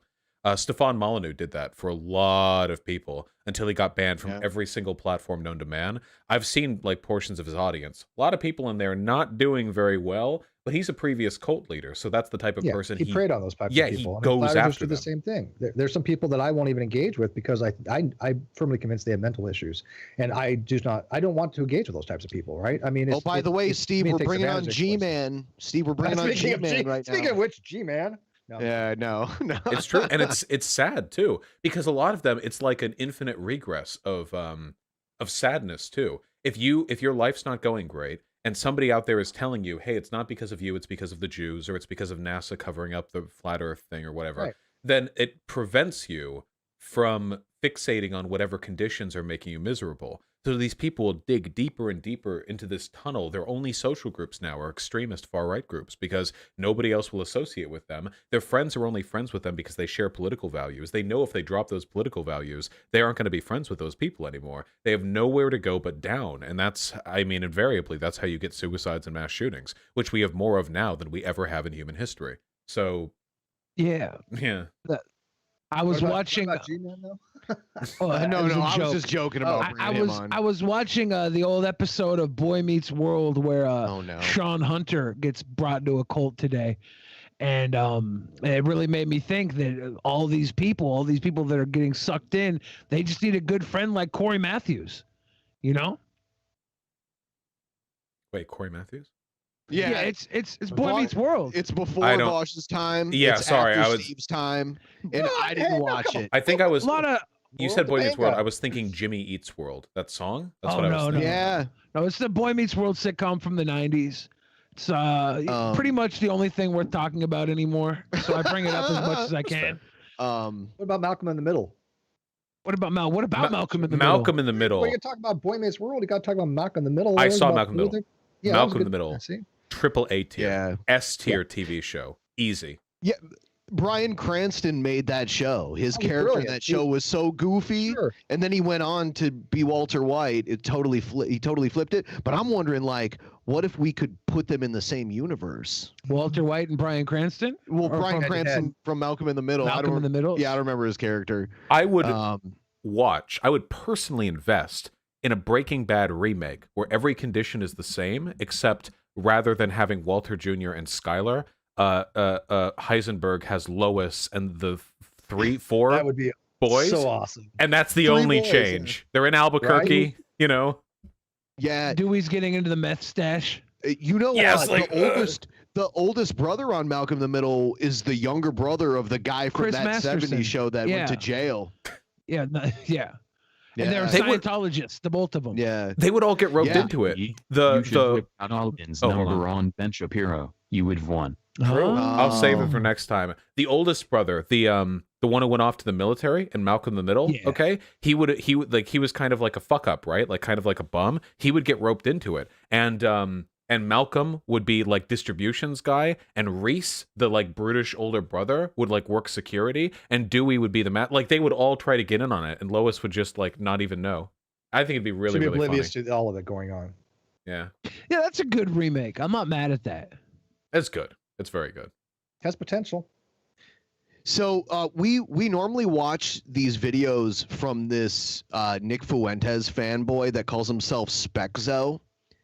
And the first time we heard about him, he made a video about the first time he met Nick Fuentes, and he compared asking Nick Fuentes to take a selfie with him to him asking his wife on their first date if he could give her a kiss.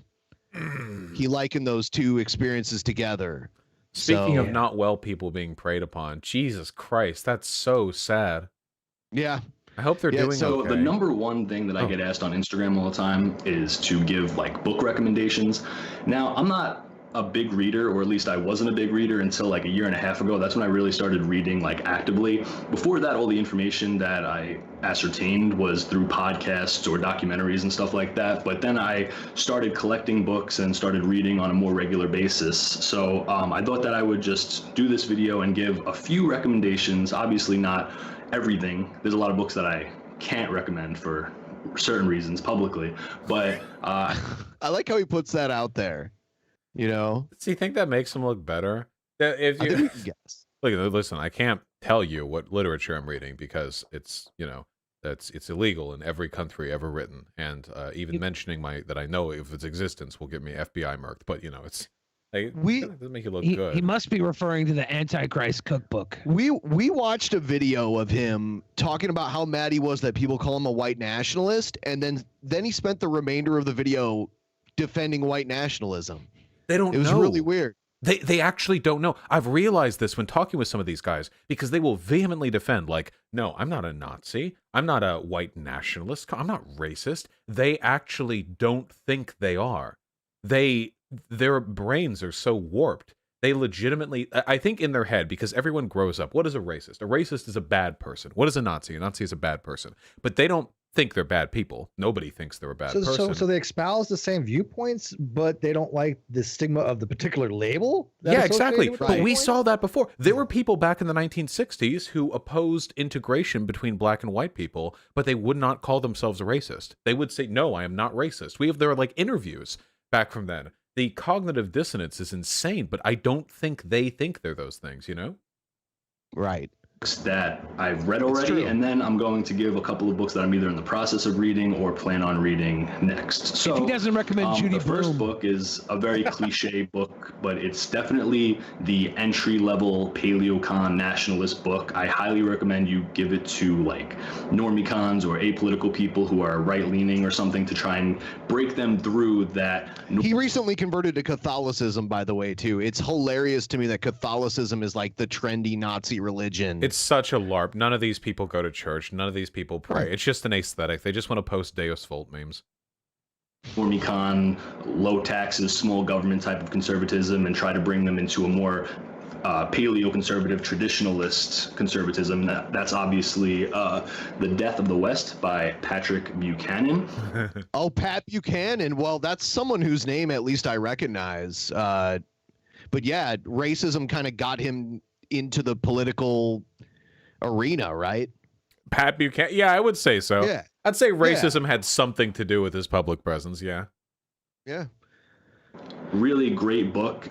He basically breaks down the demographic issue, the cultural issue, and really gives a lot of valid arguments using statistics and facts and historical documentation and stuff about why we need to return to what traditional America once was, or we're going to lose our country and Western civilization. So this is definitely... I remember Pat Buchanan being a viable candidate for the Republican nomination at one point. Like, he was in the top 3, I would even think, in the primaries at one point.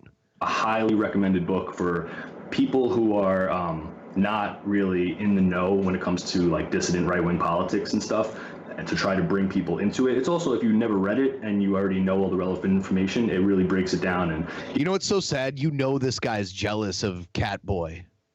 For all the he just tonguing wants they to did. go on a date. Yeah, he just wants to go on a date with little Nikki. gives like a concise... I think I don't know if it still is, but for the longest time, the banner image on his Twitter profile was him standing behind Nick Fuentes at some rally. I don't know. That's his claim to fame. He loves Nick Fuentes. Yeah. The next book is for people who are interested in the history of the Catholic Church. It's called Triumph, the Power and the Glory of the Catholic Church. Now, I went to Catholic school, kindergarten through 12th grade, and we did have to take church history, but it was the most unflattering history of the church I've ever had to learn. It was not skewed, which I'm kind of surprised, but I doubt this is, you know? This is well, this is what I mean, by the way, of the type of guns that Nazis should stick to. Okay, so the way Nazis work fundamentally is they tell you that there's something that is essential to you and it's going away because powerful people, they say it's the Jews, whatever, are trying to take it away from you. So what you do is you get a person really emotionally invested in a collection of abstract ideas that can't be quantifiably tied to anything meaningful. And then you say that those things are being destroyed by X or by Y, and you venerate everything that is anti-X and Y, and you condemn everything that is conceivably pro-X or Y. But you don't actually get into any of the, like, standard of living stuff. What do white nationalists fight for? Culture? What the fuck is culture? Like unironically, what is white culture? Well, does it span all white people, all 1.3 billion of them? Is the culture in Poland the same as culture in America? Which part of white culture? I tell you, I grew up in a white neighborhood. You know, one part of America, another part of America, are they the same? What does it mean? It doesn't mean anything. It's completely and utterly meaningless. And then what you find out is most of the people who are bemoaning the death of white culture, they feel a cultural absence in their heart because they grew up in a white suburb to rich parents who didn't pay enough attention to them. And the funny thing is, the reason why those suburbs were culturally dead is because of policies deeply rooted in white supremacy.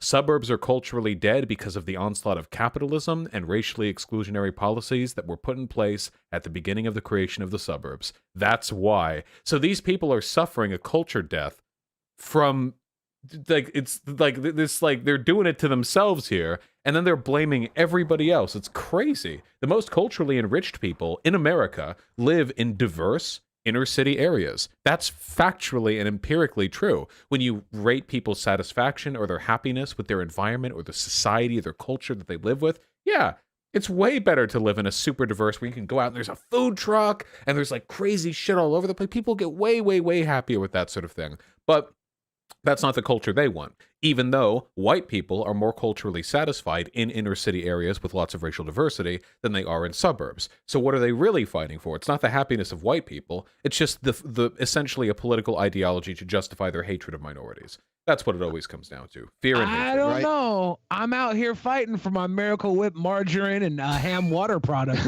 You're the real white supremacist, my man. You're actually out there fighting for it. You could simply look at cost of living in places where people actually want to live. More people want to live in urban areas than they want to live massively out in the middle of nowhere. So. Yeah, by a huge margin. Diversification. I mean, you want to be able to go down and have, your Mexican food, your Chinese food. You want to intermingle with people that are very diversified. And yeah, I think Rasha, you're absolutely right on this. I think they do sell this as, hey, look, these are the intangible qualities that you have given to you by some inalienable being or something. But this group of people, they're going to take it away from you, and you need to stop this. You need to, join us, and we'll help you prevent these things that we don't even know what to describe are. That whatever it is, you're going to lose them anyways. You're going to lose them if you don't, follow us. And I think it is sold as that bill of goods. Yeah, and it's sad because these people have to be in a really low place to sell away everything moral about themselves. I think on some level they understand what they're doing. Like on some recessed level, maybe they're like, okay, the Holocaust thing is, but they push forward and they sell away all of that credibility, and they do it for what? I mean, I don't know. It's really sad when you think about it long enough, but this is what I mean about evoking that fear. It's all about base emotions. When you get right down to it, neo-Nazis and white supremacists treat minorities the same way like a little spoiled kid treats a fruit. Like they don't want to eat a fruit, and the kid knows, like out there are billions of people who like to eat pineapple. The kid won't eat pineapple, and the kid hates the pineapple so much they've convinced themselves that humans are antithetical to pineapple, that nobody should have to eat pineapple. And then they start a political party designed around keeping people away from pineapples that they've never eaten themselves. Meanwhile, there are billions of people all over America that are eating pineapples every day, and they're really happy with it. So, and then they claim it's agitprop that pineapple makes your cum taste better. Yes, Jewish propaganda that cum can taste good. Cum is supposed to be saline and bitter, and anything else is Zionist propaganda. Which is totally untrue, because if you blow a diabetic man, he's gonna have some sweet nard juice. That's just a fact. Is that true? Yeah, if you taste sweet, if you taste sweet, you might have diabetes. Study. Oh, dude, I taste my own brand once a month. I got to make sure I have proper batch. No, I can't serve that up to the wrong crowd. Really, we'll get a bunch of people. One of them be a diabetic, one of them not, and we'll just have them, eat different things for about a week prior, and you get to slurp each one of them, and you tell us, which one do you prefer, what does it taste like, whether it's salty, whether it's sweet, whether there's a difference. I think that'd be a scientific endeavor that we can all get behind, don't you? Ben, make this happen. We clearly need more work being done on this. This has to happen. Yeah, it's science. Anything that will, on average, make men better. Really? Am I anti-science? No, I've been doing my own studies for years. Yeah, after your you've been slurping, so hey, your car accident, I don't know how the feds break into your house to find like mountains of documentation and notebooks on like cum salinity from day to day. Yeah, I don't know how the Catholic Church is globally, but in the United States, growing up as a Catholic, there was no anti-Semitism I know the Catholic Church has a history of anti-Semitism for sure, but growing up in the Catholic Church, I never saw it. So I don't know why it's like the go-to Nazi religion, but they all convert to it. Like grown men, adult men find a new religion and get baptized and stuff. It's pretty weird. Because they kind of sell the same bill of goods in some ways, right? I mean, that's their whole that's the whole shtick. Yeah, for Catholicism, you were born in sin. You got to do all these things. You're a bad person. Follow us, and we'll redeem you, kind of thing. There's a whole lot of really bad people in the church too. It's so bad. I went to Catholic church one time, dude. One time, and I shit you not. Maybe you can explain it to me. I don't know how this works, okay? Because I never went afterwards, never went before, but one time, and for the entire couple hours of mass, it was stand up, sit down, stand up, sit down. Everybody was everybody was sitting down. I didn't know what the fuck was going on. I'm like, okay, I'll stand, I'll sit, I'll stand, I'm sit. I'm like, this is like we dancing here. It was the most bizarre thing. And then these big old things of crucifix just looking down at you, like you're some kind of like horrible. You have to look at the corpse of Jesus while you pray. So I'm not exaggerating this. This literally happened in my life. And I'm like, this is like the most bizarre feeling in the world. I was not comfortable. I did not want to go again. Didn't know what the hell to do. But yeah, that's not trying to diss on the Catholics for, what they want to go practice, but it was bizarre. I've been to some of the biggest museums in Europe, and a lot of them have old, hundreds of year old Catholic artwork there. And it's so gruesome, like people cutting off their own hands as like as a sacrifice. A lot of really weird stuff like torture. Spiritual? And in like it's just crazy. It's craziness. It's messed up. All I know is that they have uniforms at their schools. They do. That's all I know. Well, no, the Catholic uniforms. school Are uniforms. I mean, yeah, they look nice and everything. I mean, they're well dressed. Yeah. I used to go to, my cousins went to Catholic school. I used to go to their school's Halloween party every year, and they had a cakewalk.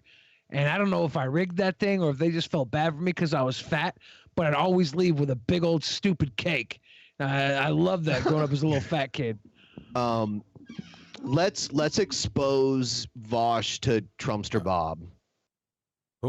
Trumpster Bob is this alcoholic older man that lives in South Texas that sometimes we'll talk to on the phone, and he's just a lunatic, but he's fun to watch. So here he is. Oh, hello. It was the Democrats that ruined New York City.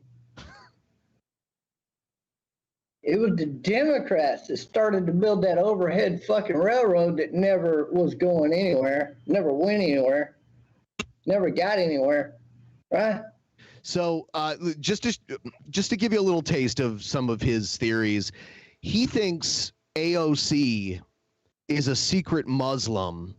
Based. And the only way she can prove that she's not is to pose nude and show that she isn't a victim of genital mutilation.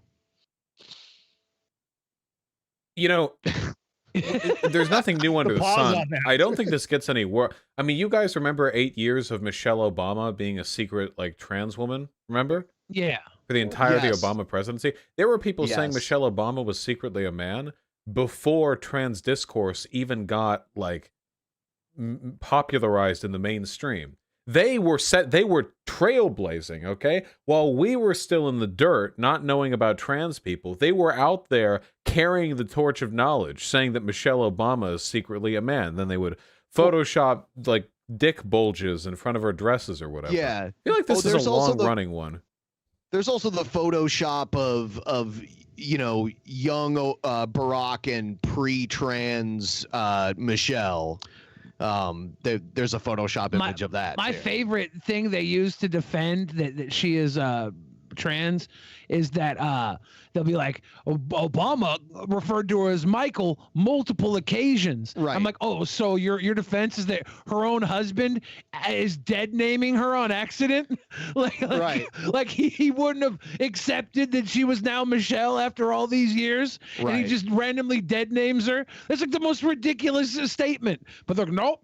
Still calls her Michael. I mean, She's gotta have a big old pack and pecker. Okay, the Yeah. only reason that was a thing is because there are a lot of boomer conservatives who fantasize about taking a girl home from the bar and she's got a fat cock, okay? This happens every goddamn time. They do the same thing with interracial cuckoldry, by the way. If you go on a porn site, okay, any porn site, any medium, about a solid quarter of the content on there is some gigantic fucking black guy fucking a white woman who either is explicitly said to have a boyfriend or husband or sort of implicitly has one. And it is not black people who are paying for that pornography. They are not the ones filming it. They are not the ones commissioning it. They are not the ones paying for it. They're not sitting in the cuck tent. That's how I know I'm a liberal, because Pornhub recommends incest stuff to me. It is the Bible Belt that actually watches the majority of that What the stuff. fuck are you talking about? Total waste of government money. Who the fucking Democrats that was wasting the money back in the 70s doing that bullshit? I like his beard. Yeah. Building roads that went nowhere. The Democrats. And yet you motherfuckers still keep voting Democrat because you're so fucking stupid.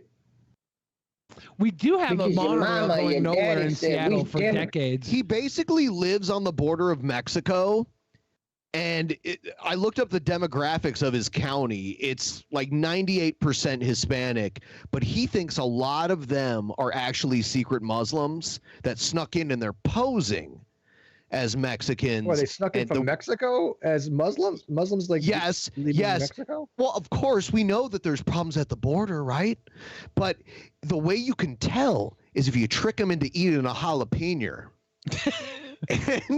and they can't handle it That's how you know they're a Muslim and not it would a be if they Mexican. don't eat pork.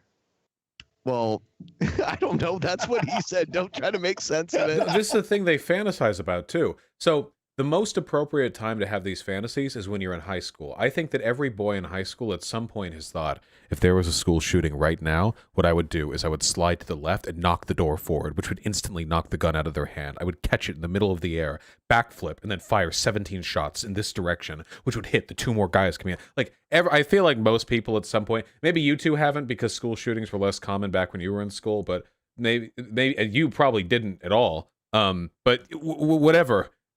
The point is, Columbine happened my senior year. Oh, you were on the way out by then. I was absent from school that day, and I was known to wear a long black trench coat. Ben and I listened to Marilyn Manson. We'd be on the other team, okay? Yep. But then people, they take it too far, and they're like in their 30s and 40s, and they're like, if ISIS invaded my town, well, first I'd kick down the door to my shed and get my AR-15. Right. Like it's they crazy. If a Muslim invasion ever took place, what I'd do is I'd grill all the bacon I have left and stick little bits of it in my teeth as I eat it. Then as they approach me, I would spit out little pieces of bacon at them. It would sizzle as it hit their skin, and I would use the distraction to tackle them. Like, it's just some crazy bullshit. But like, I don't know, man. Whatever they like jerking off to. That was a big thing. Red Dawn, 1984. Fuck where, Red Dawn. The Soviets were going to attack, and you were going to be that patriotic person who pushed them all back by pitchforks and AK-47 kind of stuff. Fuck Red. I hate that movie because It's now not that great a movie. One last ramble. This is like 80% of American military games now. Okay, in reality, America has a larger military budget than the next 10 largest countries combined. Okay, our military, we could blanket the earth in munitions if we wanted to. Yes. There is no country on earth that could even stand to toe against us. But in video games, because you play as the Americans, there always needs to be some threat. So invariably what happens is some like little fucking rebel group somewhere around the world or some fucking PMC ends up like invading America. And this is a premise that I'm supposed to take seriously. Like, I'm playing this video game and there's like, the Empire State Building's falling, they're invading Homeland America. And we're talking about like in real world, people who are fighting with rocks. And it's so pathetic. Americans like constructing these effigies to be terrified of. Like they're painting like a spooky devil on cardboard and then cowering in the ground. Christ. At least have the European Union invade America, okay? At least go with it, do something. I found this one YouTube channel that does war simulations very analytically, using a big map. And they simulated the U.S. versus every other country in the world. And they basically showed that the only ground war would be against Mexico and Canada, which would be easy. And then they would just use ships from miles out into the ocean to just blow up all the oil refineries that every other country has. Yeah, our Navy is huge. It's massive. And we only have a border with 2 other countries. And Canada and Mexico's militaries are tiny compared to ours, Oh, yeah. Does the simulator like set up them using our propaganda methods against us to make us hate ourselves and give up all our freedoms? No, it has no. They drop leaflets. They drop leaflets over New York, and it's like, if you go through with this, okay? Hey, we're being real right now. If you go through with this, there's no more foreign food, okay? It's what do you like? Burgers? That's it forever, okay? No. Think about it. No more burritos? No. I wouldn't do it. I'd let America get invaded if I had to give up foreign food. Fuck that. America can bend over and take one in the back hole so I can have a damn gazpacho. Take me, El Presidente, okay? I just keep my taco trucks, and you can have as much or death of the American Southwest as you want, okay? Yeah, piss on your army tanks. Give me taco trucks. But the Southwest is where the best tacos are. Oh man, taco trucks are the bomb, dude. That is American right there. What is American food, by the way? Taco American food? They're really, I mean, burgers are German. Hot dogs are Dutch, true. I think. Yeah, grilled cheese is French. I guess we would have to say like American derivatives of international food. Like there is pizza that's uniquely American that you would not find in Italy. 100% American food is just processed food. Cheese whiz. there is something to be said for that, because a lot of rationing during the 2 world wars kind of like created like a cheaper, kind of more generic American food. And then prohibition ruined beer in America for a very long time. Yeah. American food is anything you'd eat anywhere else except corn replaces all the nutrients in it. Yeah, it's really weird to think about, because it feels like this might be the one downside, the one real downside to the fact that America is an immigrant country, which is good. I like that. But the one downside is that I don't think American food is a real thing, because all the great food in this country is pulled from. Oh, I'll take that away. There is some American food, and it's from black people. They have there's actual American food, and it's from black people. So I guess when I'm saying American food, I'm thinking like commonly accepted American food. Black people are as American as they. In fact, black people in America have been here longer than most of the white people have. I guess when we think of American food, we think of soul food. You can say there's native food too, then, right? Yeah, I guess. Though I don't think I've ever eaten. What would like a lot of salmon? Well, a lot of food that we would say is native, especially in the Southwest. A lot of that was adapted from like reservation food, like fry. That was created by Indians on reservations. Yeah, fry bread was what they had to do with. Yeah, because they were given like flour. They were given like almost like a pittance of like basic food materials. Yeah, some good old salmon, some smoked salmon, some Haida candy. That's native. Some candied salmon. Yeah, up here in the Northwest. I don't know. Did the natives here in the Northwest get displaced like the ones in the Northeast? And they're kind of like the last. They were kind of hit. We like, yeeted everyone bastion, eventually, didn't we? Yeah. Okay. Yeah, like I'm originally from Ohio, and there's a whole bunch of towns that have indigenous names, but it'd be hard to even know one person that's mostly ethnically native there. There's almost none. I think a lot of American food would probably be stuff that originated from fairs, like carnival food, like elephant ears and shit, funnel cakes. Yeah, I'd say that was deep American. fried Twinkies. Yeah, just meats on a stick. Look at this little goblin. Look at her. Oh, you think we can get your cat and Ben's dog to make a baby? No, that's not possible. Can I Well, this thing's about 6 pounds, so probably not. This thing is like 2.5 pounds. This is like the Hitler in me. Yeah. This is the Hitler in me. I don't wake up until this is noon. The Hitler in yeah, me? This is the Hitler in me. I don't wake up till noon. I want people to call me Wolf. I'm very disagreeable, and I want to do species mixture. Genetic experimentation. Thank you. How can you start a sentence like that? This is the Hitler in me. And he has no qualms about it either. It's so cavalier. It's amazing. What? No qualms whatsoever. What do you mean? I'm not going to say what you said because people put it on a soundboard. By the way, all the other stuff that Hitler did, not in me. That was the Hitler in me. This is the first time we're asking. If you're watching, please give the stream a like. If you're visiting from Vosh's channel, please donate, subscribe dipshits. and like Jesus. us. Yeah, if you want to do that too, that's cool. Even if you don't want to.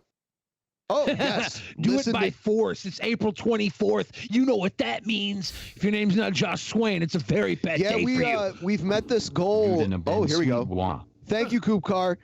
We've met this goal every week for the last like 2 years. Yeah, we use the Streamlabs link below for those of you that don't know. That gives us this goal. Donate now. Ow! Who's Stabby McHugs? What's Stabby McHugs been threatening to celebrate April 24th on me all day long. What a disgusting person. Yeah. Rude.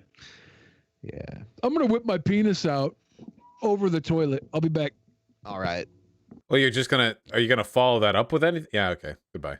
He's gonna go for details when he gets back. Yeah. He will give you graphic details of how. So Steve, how much of an update can you give us on the non sequitur show thing? Oh no.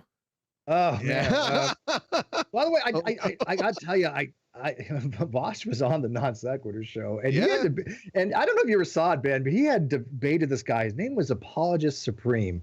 The guy was not all quite there. No, I'm not talking about Vosh, by the way. The guy that he debated was not quite all there, and it was just blood sports. The guy got cremated, right? But yeah, so right now we're waiting for, we got a hearing on May 11th for civil contempt. Basically, Kyle has until the 11th to comply with the court orders, which there's no possible way he can do, or he's going to have a arrest warrant and he's going to jail. So for those of you who don't know, Steve used to host a show that I was on back in the day. Vosh was on back in the day. It's called the Non Sequitur Show, and his co-host decided to basically steal the channel from him. And $60,000. And Destiny was on. Sargon was on. I mean, yeah. It was, and this has been in court for years. 2 years, dude. Yep. 2 years has been litigation. Everything has been turned over to signed as far as like legally turned over to me. But Kyle refuses to actually physically turn it over to me. So I've won everything. I'm going to be asking for about $100,000 plus in judgment. But right now he has to buy. He's probably never going to have the money to pay you, though, right? Well, yeah, but here's the thing, though. We are going to have all the financials eventually because he has to give his bank records, or he's going to stay in jail until he does give his bank records. Once we have the bank records, we can tap into that, several times a year. As long as he's putting money in, as long as he has a job, he has to have some way to survive. We can tap into that, and we can do that as many times as we want. I think you're in the right in this scenario. I don't know if you're gonna see the money. I just. But here's the thing: it's never about the money as much as it was the justice. Because is he gonna give you the channel? Like you have that channel's been dying on the vine for years now. It's like. Well, here's the thing: either he turns everything over, or he stays in jail. That's the options he's going to be presented, right? And I think he's narcissistic enough to stay in jail the entire time. I think he just refuses to comply with the court order. He's had several, a year now to actually do that. His lawyer withdrew. I don't know if you know that, but he did get a lawyer eventually, but she quit on him after he submitted false documentation to the court. He forged signatures. He submitted false bank records, did all kinds of fraudulent stuff, which is going to be criminal aspects after the civil. But yeah, I think if he's going to do purposely submit fraudulent information to the court that could end him in jail for several years, who knows what he's capable of doing, right? Yeah. We'll find out on the 11th if he's going to show up to that court hearing. I don't think he is, in which case we'll have a arrest warrant out for him, and we will find him and put him behind bars. Wow. Yeah. But thank you for asking, and I would love to have Vosh back on again if we do get the Non Sequitur Show back. I like how Vosh was like, oh, Vosh's reaction to me even asking about Non Sequitur, he was kind of like, oh. I don't know if he's kept track. I'm going to be completely real. On Twitter, but we haven't really communicated that much. I have the memory of a goldfish, and I don't remember any of the details, and I just don't want to look like an idiot, so I'm staying completely silent. No. It's cool. Like, I don't even, all I know is what I've been told, so I don't, it's been in court forever. And for like, at first it was like, wow, what's going to happen, but then I don't even remember, like I forget about it. Yeah, for those who are interested, well, I was just on a show called The Creepy Reading, if you're familiar with him, and he is going to do a deep dive. So I just did an interview with him. He's going to be doing the worst YouTuber of the year kind of thing, or some YouTubers. And there's a video on my channel called The Death of the Non Sequitur Show, and it basically has Kyle not realizing he was being recorded, admitting to everything, admitting that he's going to steal the money. It's true. Yeah. And that was from the very beginning. That was from the very beginning. He said, yeah, we have a 50-50 partnership. Everything Steve said is correct. However, I'm going to change the deal. I'm going to say, no, I'm kicking you off the show. I'm taking all the money. And people can, basically piss off. And I was like, well, when they get a hold of this, what do you think is going to happen? He's like, who cares? He was like, you did eventually. I'm like, I'm recording this, man. You did eventually tell him it was recorded, and he was like, good. Basically, is what he said. It didn't work out too well for him. He's looking at several years in prison for multiple counts of perjury. I mean, he literally DMCA'd me from my own channel, for Pete's sake, and 4 counts of perjury there, perjury for false deposition, for altering bank records, possibly embezzlement. Let's see, forgery. He forged, some signatures. So yeah, I mean, all for your YouTube channel. That's amazing. Who does this? Who thinks like that? I've done worse for a YouTube channel. You've done worse for Peasants. A pixie stick. Yeah, let's go. Let's watch a little more, Bob. Motherfucker. So you just keep voting Democrat. Do you like drinking alcohol? because it was the Democrats that caused prohibition. Ouch. Like, seriously, I enjoy my sangria. Hold on. Who's on that cup? Is that Biden? No. Bill Clinton? It looks like Bill Clinton, but I think I don't know. Sangria. A lot of orange in there. Is it Trump? It must be Trump. Gotta be Trump. It's Trump. It's obviously Trump. Not if you vote Democrat, because you're voting for prohibition. You stupid motherfuckers. No, no Democrat is running on the platform of prohibition. I am. Oh. Yeah, you did say there's no beer that is good. That was a very hyperbolic statement. Sir. There's exactly one alcohol that I've found that I can drink. What is that one? At Pike Place, do you know a place called Truffle Queen? Yes. Yeah, okay. They have a wine, a white wine there that's really, really, really, really good. And that's the only alcohol I've been able to find that I could drink without getting nauseous. Is it like a Moscato or It's a Moscato, something? yeah. Yeah, that's a very. Have been aged in a You know brandy what? oak barrel. You know what? I can take you even further in that direction to even like a more candy-like drink like that. Oh, I'm very knowledgeable in the ways of alcohol, sir. But yes, that's delicious. It is. It was Democrats in 1985 that wanted to outlaw voting. 1985? And their excuse is, we don't know who to vote for because we're working so fucking many hours. We don't know who the fuck we're even voting for, right? What? He thinks the owners of the Raising Cane's chicken restaurants are secret Muslims. He's just out of his mind. I don't know. He's neither of them are Muslim. Like not even that you know of. Well, I do not believe they are. I looked them up just to be like, oh, did they convert to Islam? Like, it's not even a big deal if they are, but that alone is the beginning of his conspiracy theory about the restaurants themselves. But that's not even true. They're just like normal white guys who are not Islamic in any way. Also, what's wrong with them being Islamic? Out-woked. Oh, got him. Unironically, every Muslim person I've ever actually taken the time to be friends with has ended up being so much fucking cooler than just the average Christian that I've talked to. I had a lot of in life friends that were Muslim, and they were cool as hell. That tells me you don't have enough Muslim friends, because I have a ton of loser Muslim friends. Well, no, you just You're right. Muslims are people period. too. They can also be losers. That's right. Exactly. Yes, exactly. I even like I grew up in northwestern Ohio, like near Michigan. There's a lot of Muslims that live there. There are big mosques there and everything. And I even have some that like married into my family. So like it's a totally normal thing. Westernized Muslims that don't hold the beliefs of like murdering gay people and stuff like that. You know? They do exist. Yes, they're normal people. Yeah, of course. My femboy vaccine is starting to get a little sore in the shoulder. Oh yeah, you got the Pfizer one 6 hours ago?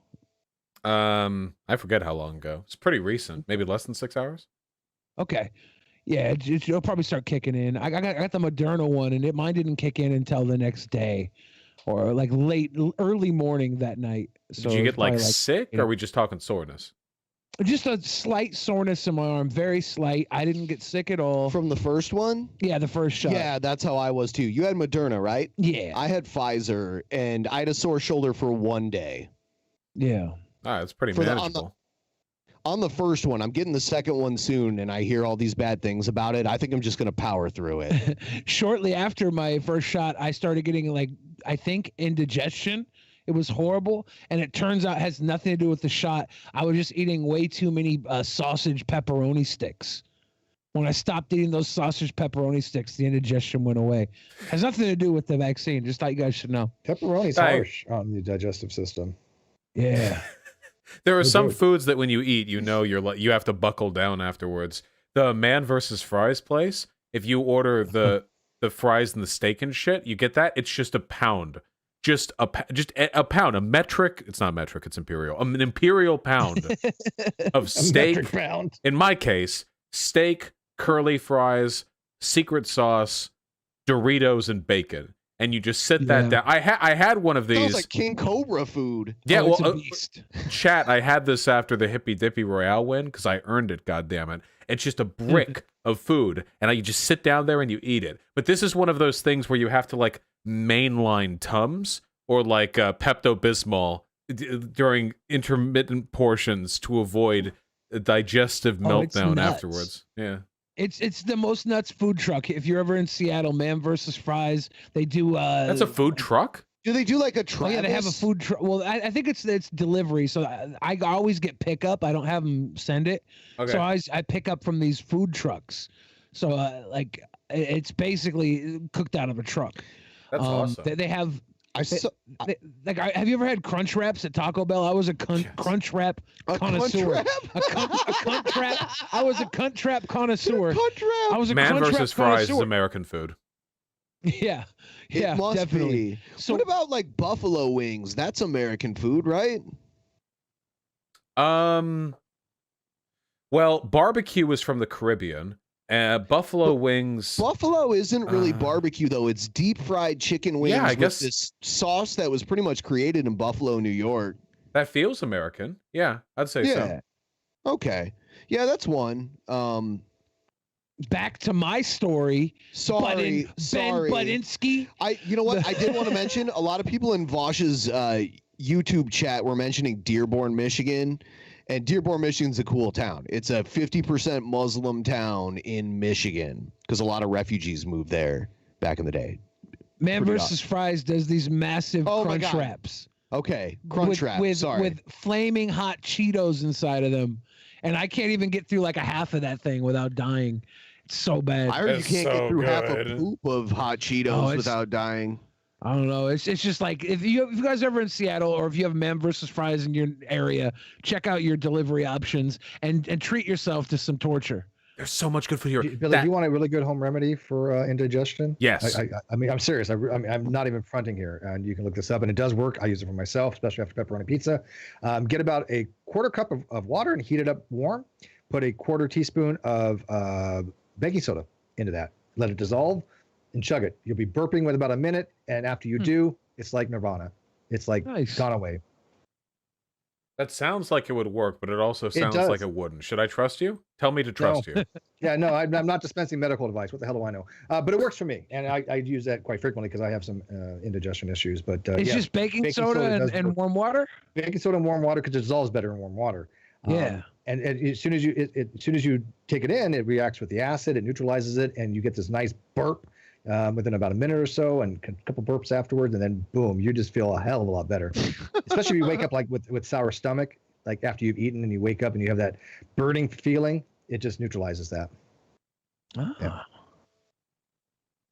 Not giving medical advice, just saying it works for me. No, I had indigestion issues for a while too. I lose and gain weight really fast, and I eat whatever I want, except right now I'm dieting. But normally I eat whatever I want, and what I want is just horribly degenerate food. And what I didn't realize was, because I run around my house whenever I'm doing physical activity, I thought I was super duper out of shape. But then, just because I got some meds for like heartburn or indigestion, and I could do everything effortlessly. It wasn't that my body was tired; my stomach was just angry at me for moving around. So now that's not a problem because I'm dieting, but it's actually crazy how much of an influence that has. You're still in your 20s, right? I don't need to hear it. Thank you very much. You should have endless energy. Right? Yeah. Okay. Yeah, tell us about your health problems here, bud. Yeah. I got a home gym. We're working out. We're getting back into it. Okay, I'm down 15 pounds this month. Oh, my back it hurts so much. You know what? I had the opposite. Like a lot of people gained weight during the pandemic, but I lost weight during the pandemic because I couldn't go out because I love to go out to eat. I love to go to bars and have drinks and stuff like that, and I couldn't do any of that, so I was like, I might as well use this gym equipment I bought and that I have here at my house, and I just started doing it. How about resistance bands? I had put on 10 pounds over that year, and I have lost now that 10 pounds by dieting and resistance bands. Resistance bands are amazing how well they work. Yeah, I lost 40 pounds, but it was mostly cardio and just not eating at all. Hardly ever, which is totally unfair. I lost 10 pounds this week. Yeah, because you did what, like a 50-hour fast? Yeah, that's the bonus of being so fat. See, like in keto, you started off with a fast before you eat your all-fat diet, basically. Yeah. It does work. Yeah, but it also makes you sick, and I think you've got to be.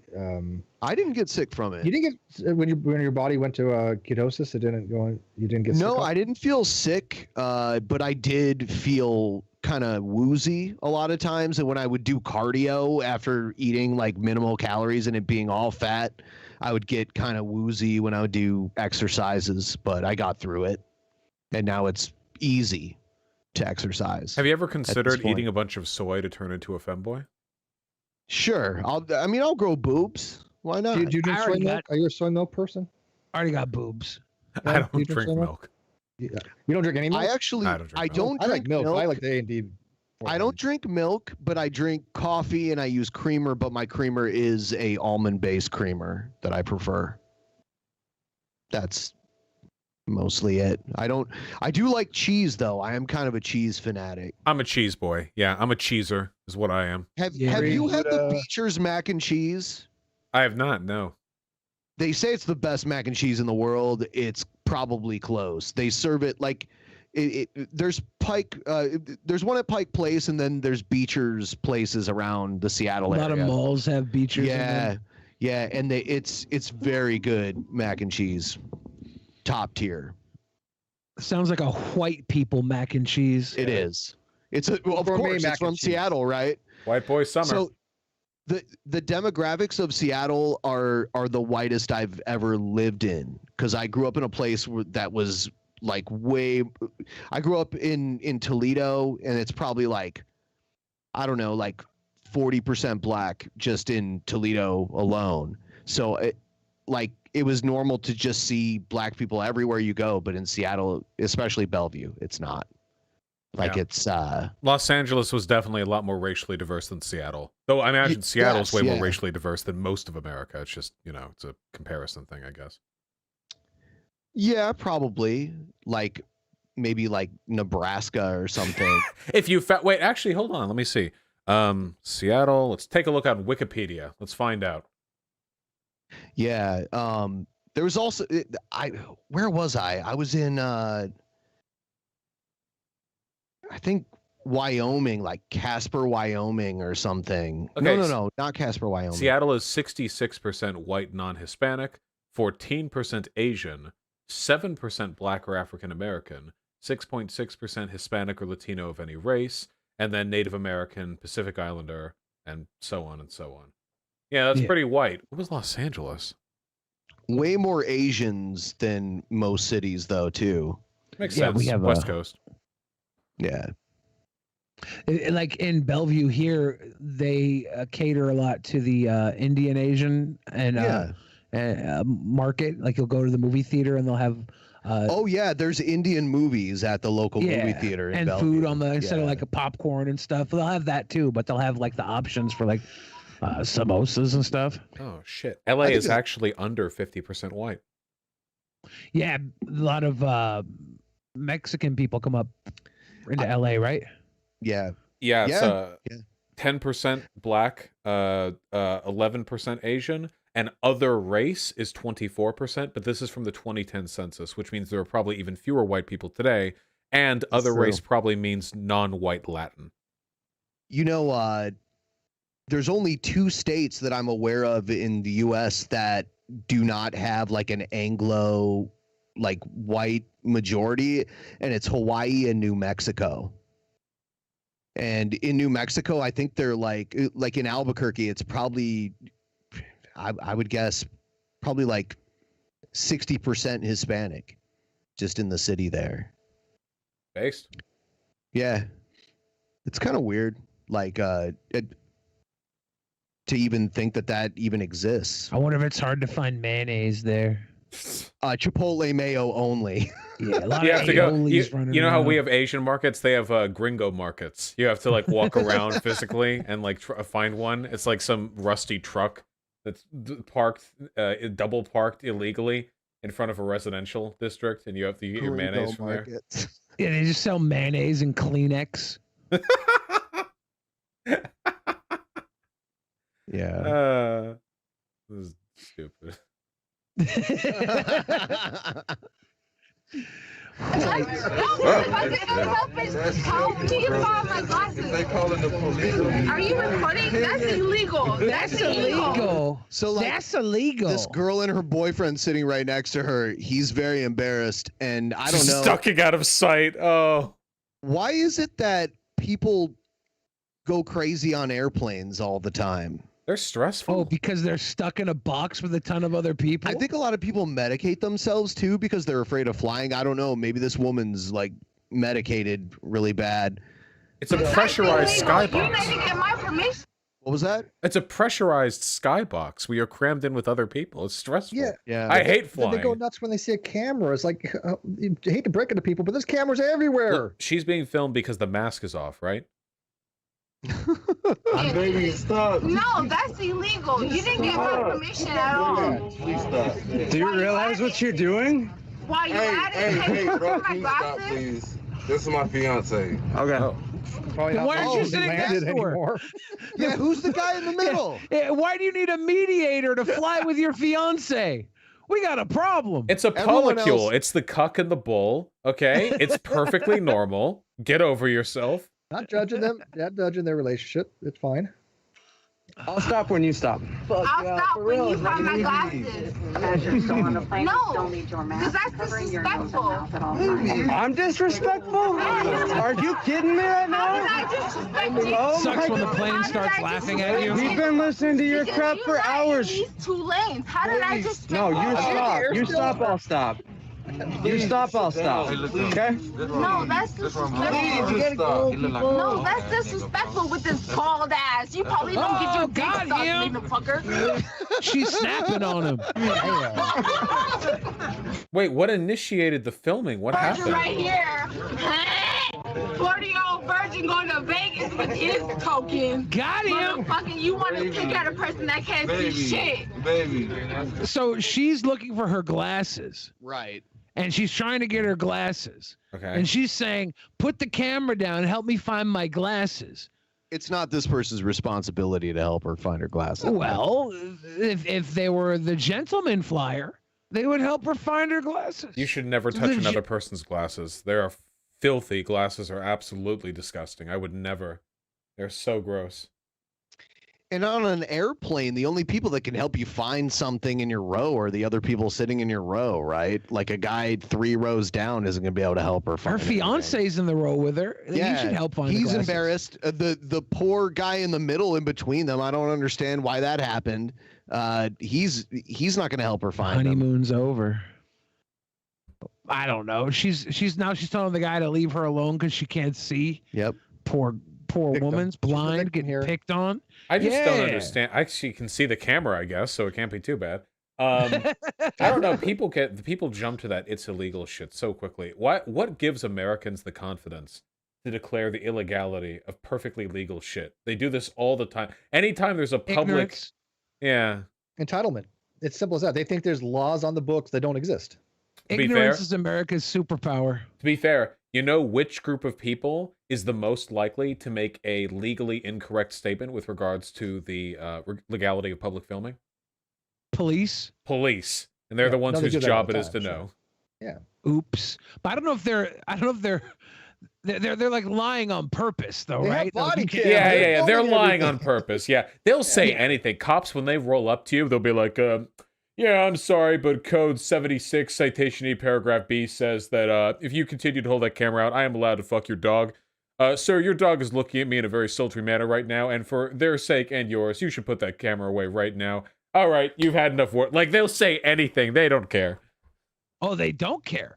And they know that they do the paperwork, and nobody's going to come investigate them unless they really fuck up. So they're going to walk around, do and say whatever they want. I don't know. Well, they're allowed to lie. They're allowed to lie to people. I'm a big fan of the police because I don't want them to mark me and start following me around. Good guy cops, leave me the fuck alone. Stay away. I'm scared of you. That's all I'm saying.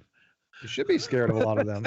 I think more people die from cops than they do from crime anymore. It seems every time you turn around. cops are more likely to beat their spouses than any other profession, right?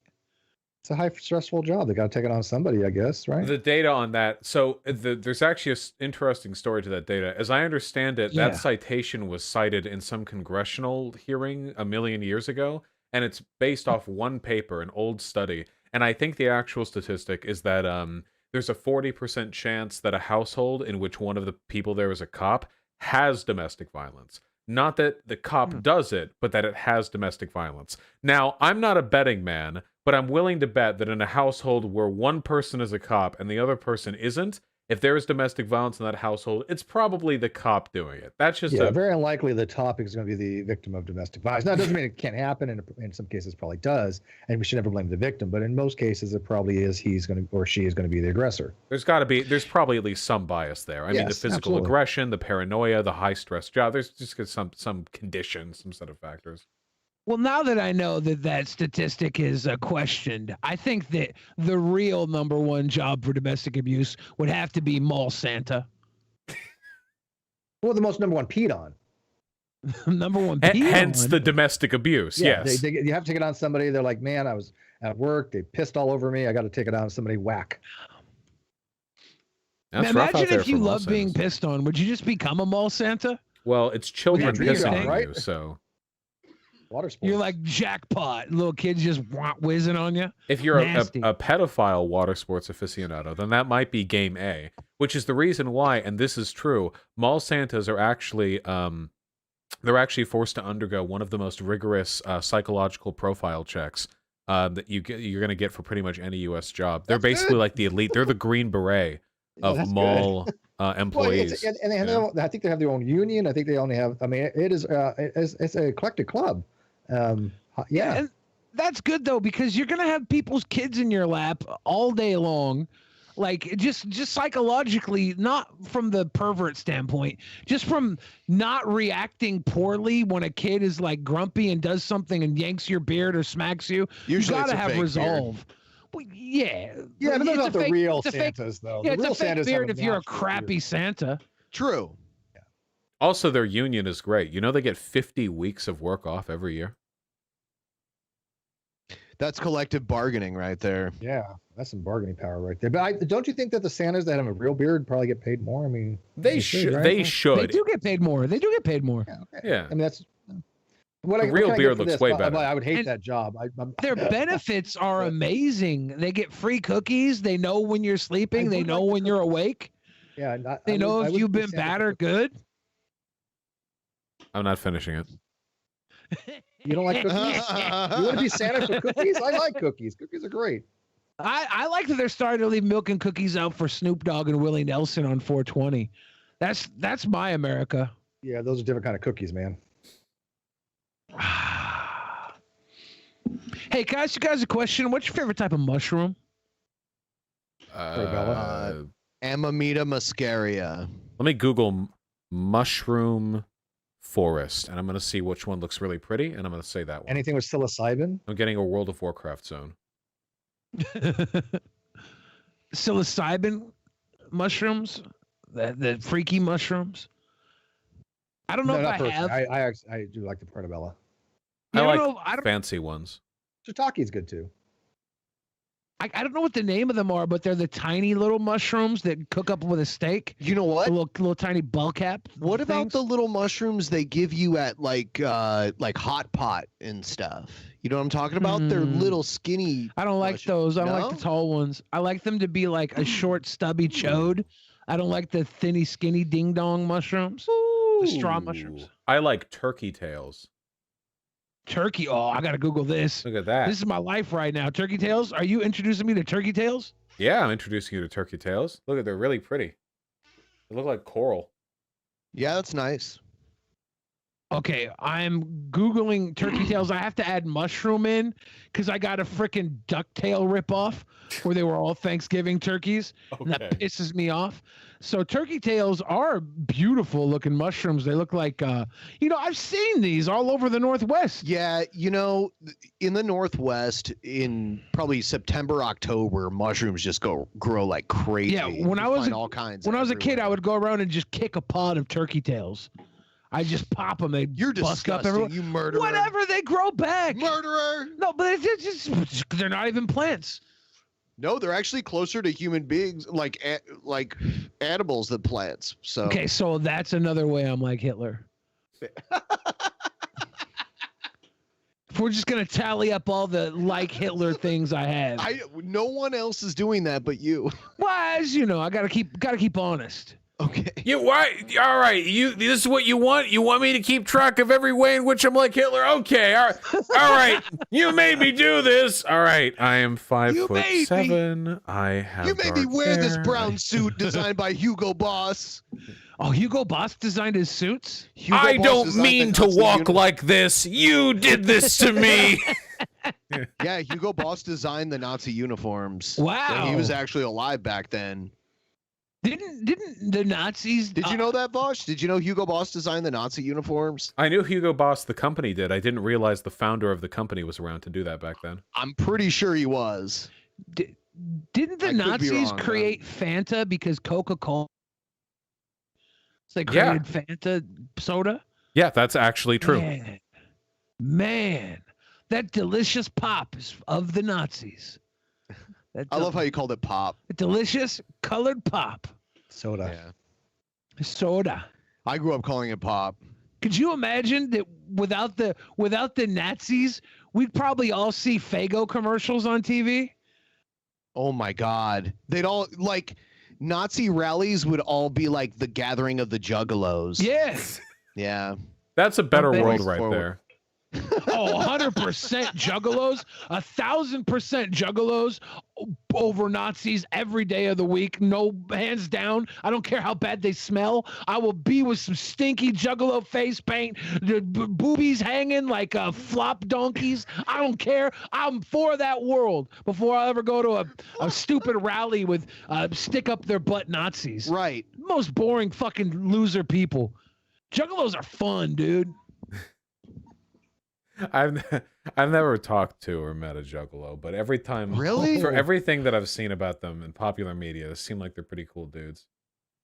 It's a culture of funness. Just go to Michigan. You'll find a bunch of them. I've had so many juggalo buddies and friends over the years. Yeah. So many. I love the ones that they all get the ones that get tattoos of like the Hatchet Man. Yeah, the little Hatchet Man. Yeah, that's when I know I'm dealing with a legitimate juggalo. If they got a shit tattoo, or if they burn like etch a Hatchet Man in their arm with a lighter or something. They brand themselves. Where do they have the gathering these days? It's always in the Midwest. For years it was in Ohio, and then it was in Indiana for a while. Cave in Rock, Illinois. Is it in Illinois now? The Cave in Rock was for a while. I think they canceled it last year, so who knows where it will be. Yeah. That's so weird. I never went to it. Yeah, I had a buddy who played there, and I was jealous because he said he had a fun time. Every time they'd out with like Shaggy 2 Dope. Can Vosh tell Dusty the cockatiel that he's a beautiful bird?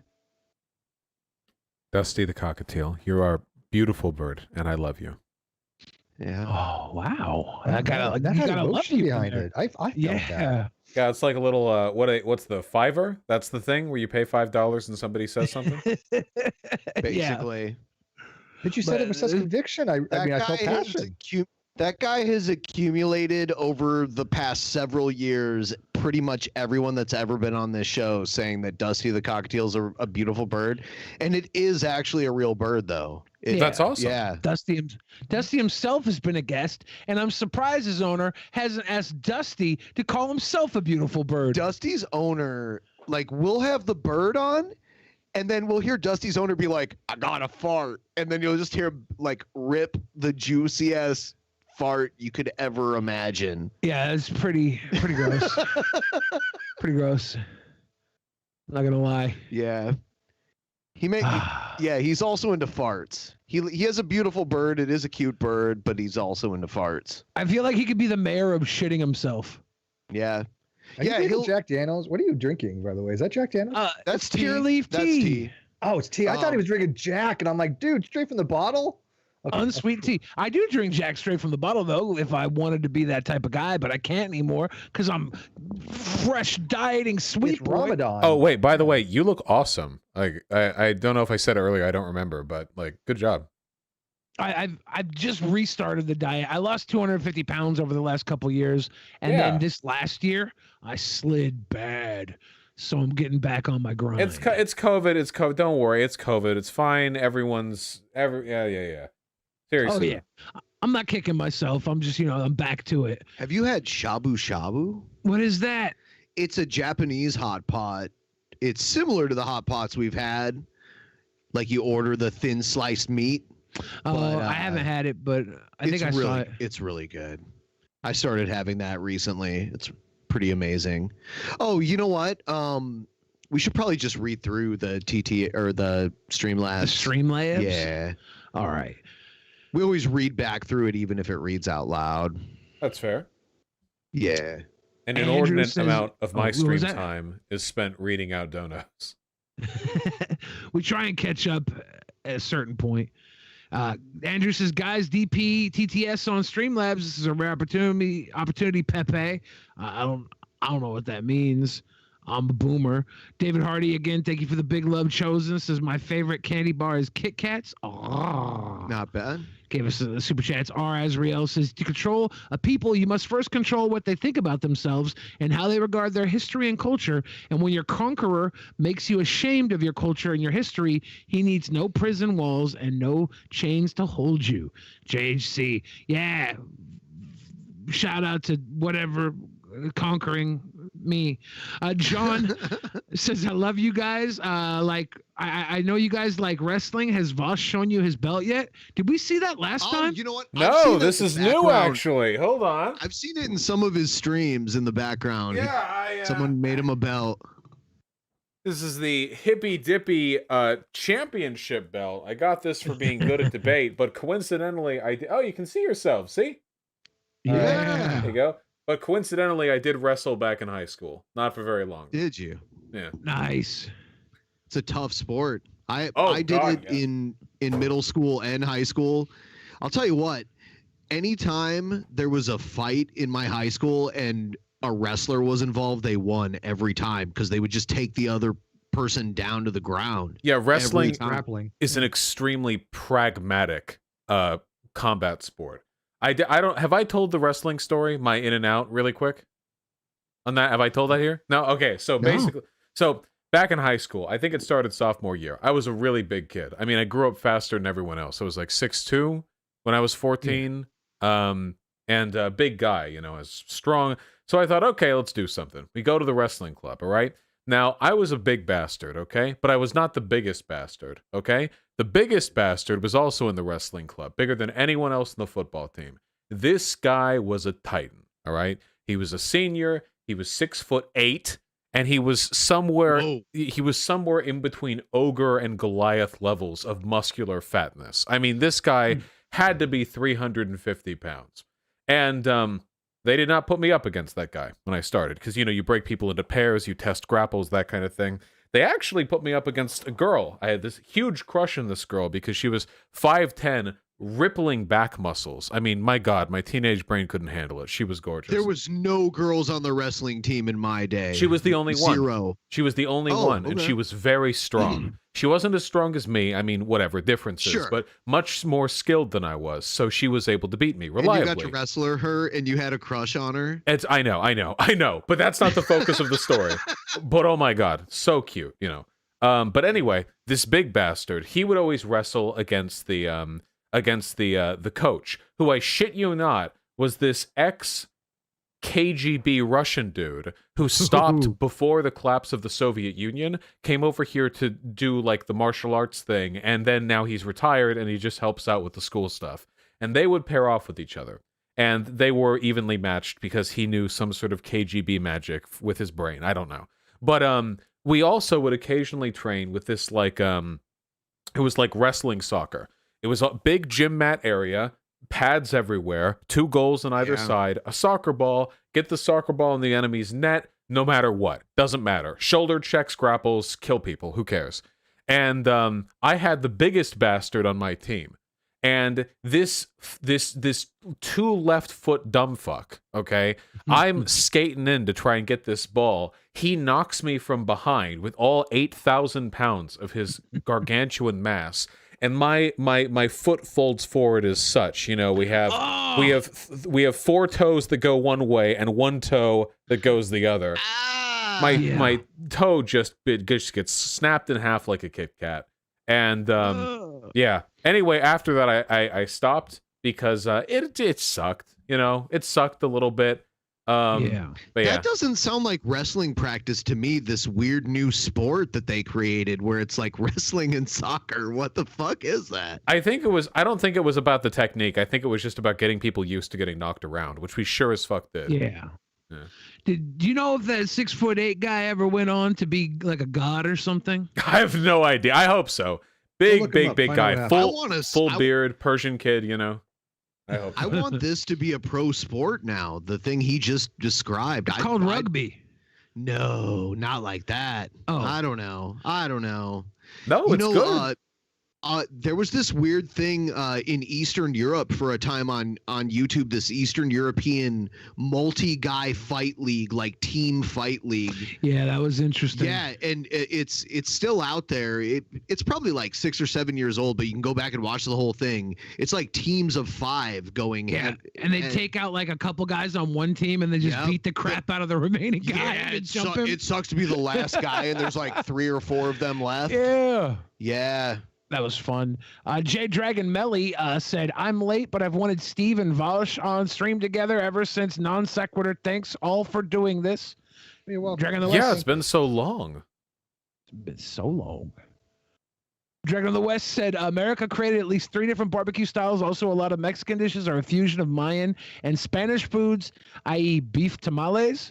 They're in New Mexico. They don't call their food Mexican. They call it New Mexican, and it has like their own spin. But yeah, it's just a derivative of Mexican food. There's a lot of native influence in their food too. Guanglai Kongi says, funny thing, Vosh, Tom Clancy's End War has the EU as a major faction in World War III that can invade the U.S. Oh, and fuck Tom Clancy, by the way, okay? I don't care how many novels you've written, how many video games have your name slapped on them. This post-Cold War paranoid American delusional right-wing fantasy bullshit has to go away. If you want a big, you know what? If you want a big, cool military thing, okay? Like a big military story with modern military equipment, and you want it grounded in reality, you know what you need to do? You need to quit being a pussy, and you need to risk an international incident by making it about China, okay? Because China is the only single country that is simultaneously strong and has opposing geopolitical interests. For Christ's sake, Crisis had us fighting against North Korea. North Korea. Oh, sure. Okay. You could breathe on them. How malnourished are they? China at least has a real military. I mean, there's something there. Now, of course, those games wouldn't sell in China. There'd be international condemnation, et cetera, et cetera. But hey, we made Rocky IV, didn't we? During the Cold War, we made Rocky IV. Make China the bad guy in all these things, right? Yeah. 50-50, coin flip it. China can be the good guy 50% of the time. Make it fair. Well, it's weird that, you know, China politically is demonized so much, but then economically we depend on their cheap labor so much. Yeah, but they're also leading, you know, the world in human rights violations too, kind of thing. I mean, well, yeah, of course, I'm not condoning it at all. Yeah, I mean, it's awful. But you're right. I mean, if we ever had to go to war with like North Korea, game over. It's done. It's, you know, how were they going to do? But of course, there would be, you know, world condemnation of that. But if China decided to, you know, actually, you know, levy some kind of real war with us using military action, it would be, you know, catastrophic to both of our countries. And so China has no vested interest to do that. No, they're beating us financially. You know. Oh yeah, of course. That's what they're doing. It's all economic warfare to them. Trade makes war outdated. Why would you ever spend trillions of dollars fighting China? That would devastate the world economy. Who benefits from that? In reality, right. China and America want exactly the same things, just for themselves instead of the other. Natural nationalism. Yeah. Yeah. You know, it's so There's funny. People enough to go are saying, around. why don't you ever have Vosh on your channel and stuff? And I keep on saying, what the hell are we going to talk about? We agree on most stuff. I really don't. It would be the most boring discussion in the world, because usually I get people on that want to disagree and have a discussion and argue and all that stuff. I'm like, I don't know what the hell we would talk about. I'm not really much into the politics. There's always I could just tell you I get it on Twitter all the time. Yeah, we could talk about incest. I'm like, I don't know this. Maybe we could fucking something completely innocuous to talk about one of these days, man. Just Vosh, a lot of times we talk about the two parties and how we're like just a couple steps away from a single party because of how much they agree. Do you agree with that, or do you think they're more different in that they're... I think I would have believed that back during the 1990s, especially. Bill Clinton was a fairly conservative Democrat. He bragged that the era of big government was over. Nowadays, though, things are rocketing away very, very quickly. There was this really interesting survey done on rhetoric and political positions held by the Democrats and the Republicans. The Democrats have remained rock steady since about 2004. After the 9/11 hype wore off a little bit, rock steady, the Democrats, with minor variants. The Republicans have soared to the right. Though I guess Bernie Sanders had a pretty strong leftward impact in the Democratic Party as well. I think that right now I think the Republican Party is pretty soon going to be like the fascist arm of the United States. It's not going to be like two competing corporatist wings. It's going to be one failing neoliberal party versus an actual objective effort to destroy the planet. Do you think we'd be better served by multiple parties? I want we should get rid of first past the post voting, because that makes it guarantees that there can only be two parties that work. Yeah, ranked choice, or there's some other ones that work really well too. There are a bunch of formulas, but Vosh, that's something you and Jimmy Dore agree on. Yeah, and you know what? Much like much like the comparisons to Hitler, every once in a while you might see a slight overlap. But I'd like to believe that on the whole, we all have not so much you and Hitler, not so much me and Jimmy Dore. But I do believe that one of the big issues that we have is political disenfranchisement, okay? The Republican Party and conservatives in general are very good at falling into line. If you hate abortion, if you hate minorities, whatever, the Republican Party is here for you. Most people who believe in the values of the Republican Party vote Republican. But there are many people who believe ostensibly in the things that Democrats support. Hypothetically, the things Democrats support, not being racist or what have you. But they don't vote Democrat because they think Democrats are a poor representation of those values. They want an independent party. But right now, the Green Party and the Libertarian Party are politically inefficacious because we only have first past the post voting. If we open up voting, if we no longer have it first past the post, I think we will see a significant increase in the amount of political enfranchisement. I also, by the way, want mandatory voting. I am a mandatory voting pilled individual. Do you think that a lot of it, because the Republican era that I grew up with, right, the Reagan errors, completely different than what I see in the Republican Party now. I did grow up listening to Rush Limbaugh, and I had Glenn Beck's books, and even though I wasn't huge fans, they were nowhere near as radicalized as they've become over the years. And Rush passed on, but they did. I think all these people latch on to some radicalized evangelical right type of narrative. Trump especially, he placated to the evangelicals. And Trump is zero religious. Oh, no, right? I don't think for a second he believes any of his bullshit. Okay, no, I mean, not for a second. But he did know how to play them. He didn't know how to get them on board. And I think that the religious right has basically taken over and become synonymous with the right-wing parties and the Republican parties. And that wasn't what it's like back in the 80s. It was a completely different type of mindset. And Vosh can respond to this, but I also wanted, because he said something, what would be the consequence for not voting if you don't vote, since it's mandatory? Yeah. Is it criminal? Is it civil? Do you just get a fine? Can't drive? I think you should I think that you should, I don't think that, I think that mandatory voting should be a tax incentive. If you vote, you get like a small cut to the next fiscal year of taxes. Health insurance is mandatory, so you make it the same way. If you don't vote, then there's tax implications. Right. You don't lose any money, but I think there should be the benefit. You don't vote, right, Billy? I didn't vote in the last election. Now, to be clear, this should be done in tandem with other policies. First of all, national voting holiday, undeniably. Second of all, we need paid holiday. Yes, 100%. We need a vast increase to the accessibility of voting stations all around the place. The thing is, and I really do go 50-50 on this, because to me, the idea, like, a lot of people are poor, a lot of people are struggling. This is true. And the idea of them not wanting to vote, but then the state, like, puts a gun to their head, it makes me uncomfortable. But now that I've thought about it a little more, and I think I view it now a little bit more like taxes. I mean, if you live in the United States, you have to fill tax information out. Even if you pay nothing in federal taxes, you still have to fill out the forms, make sure all the T's are crossed, the I's are dotted, and if you don't, a gun gets put to your head by the state. This is no matter how poor you are. And that's because paying taxes, or at the very least having your income being made accountable to the state, is considered to be an essential component of a modern functioning government. And I think compulsory voting might be that as well.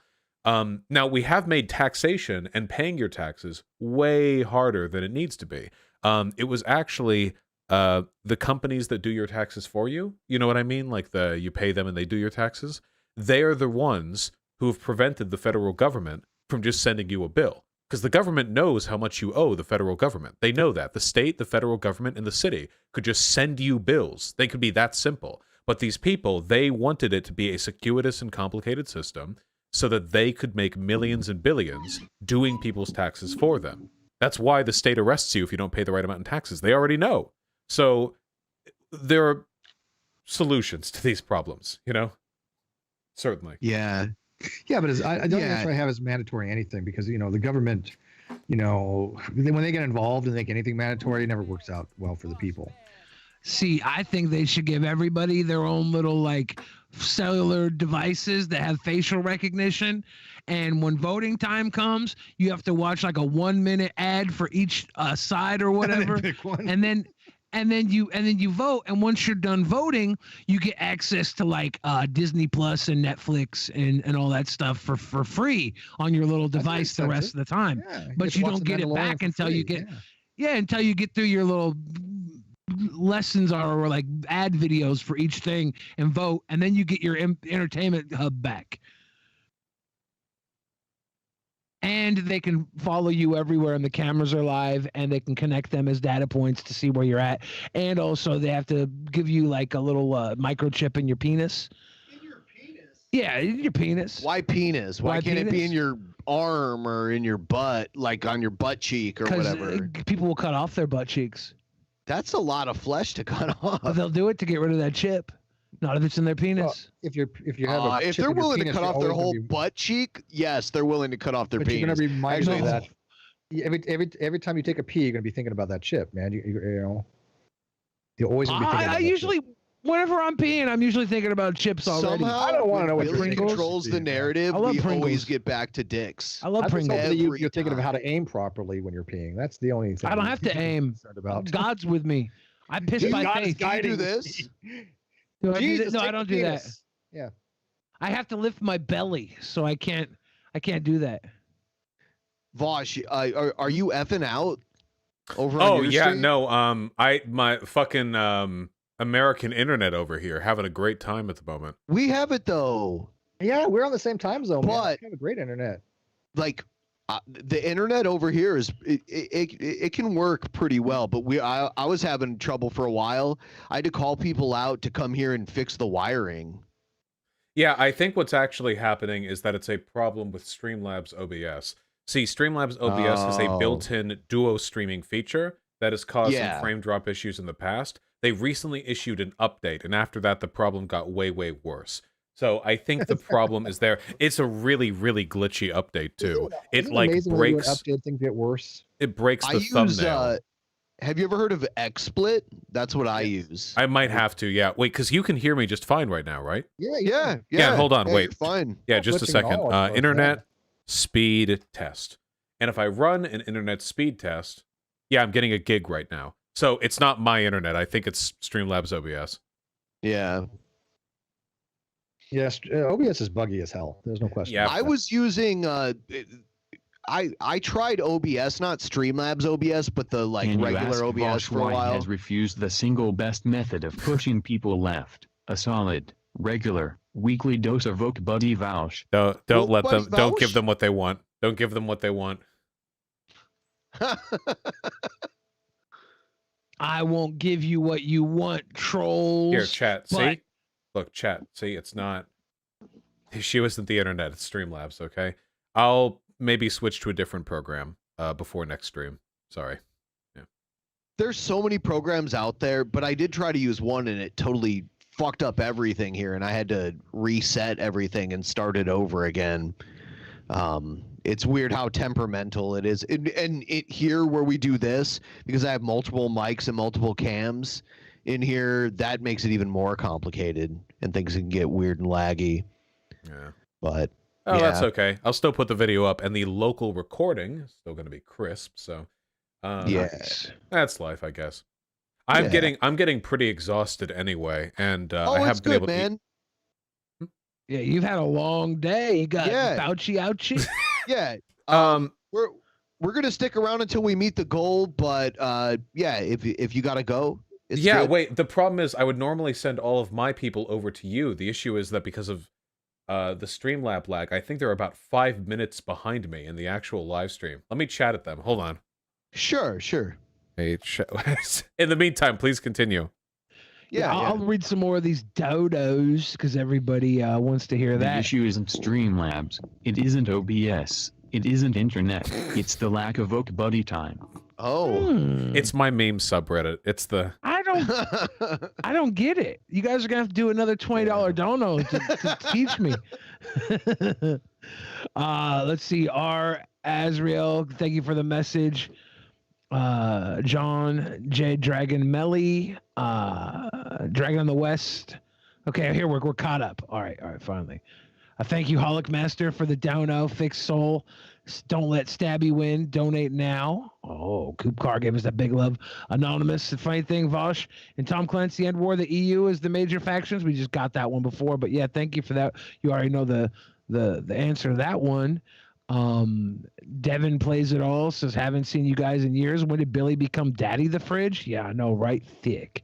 Holic Master gave that love. Ante Juzor says vouch bad hail Satan. Ooh, you better stop. Juzor. Uh-oh. Maybe I said Juzor. I don't know how to pronounce things. There we go. I did the host. Hey guys, I love you. I hope you know that, right? Oh, yes. You make it. We feel it. We feel it. We do.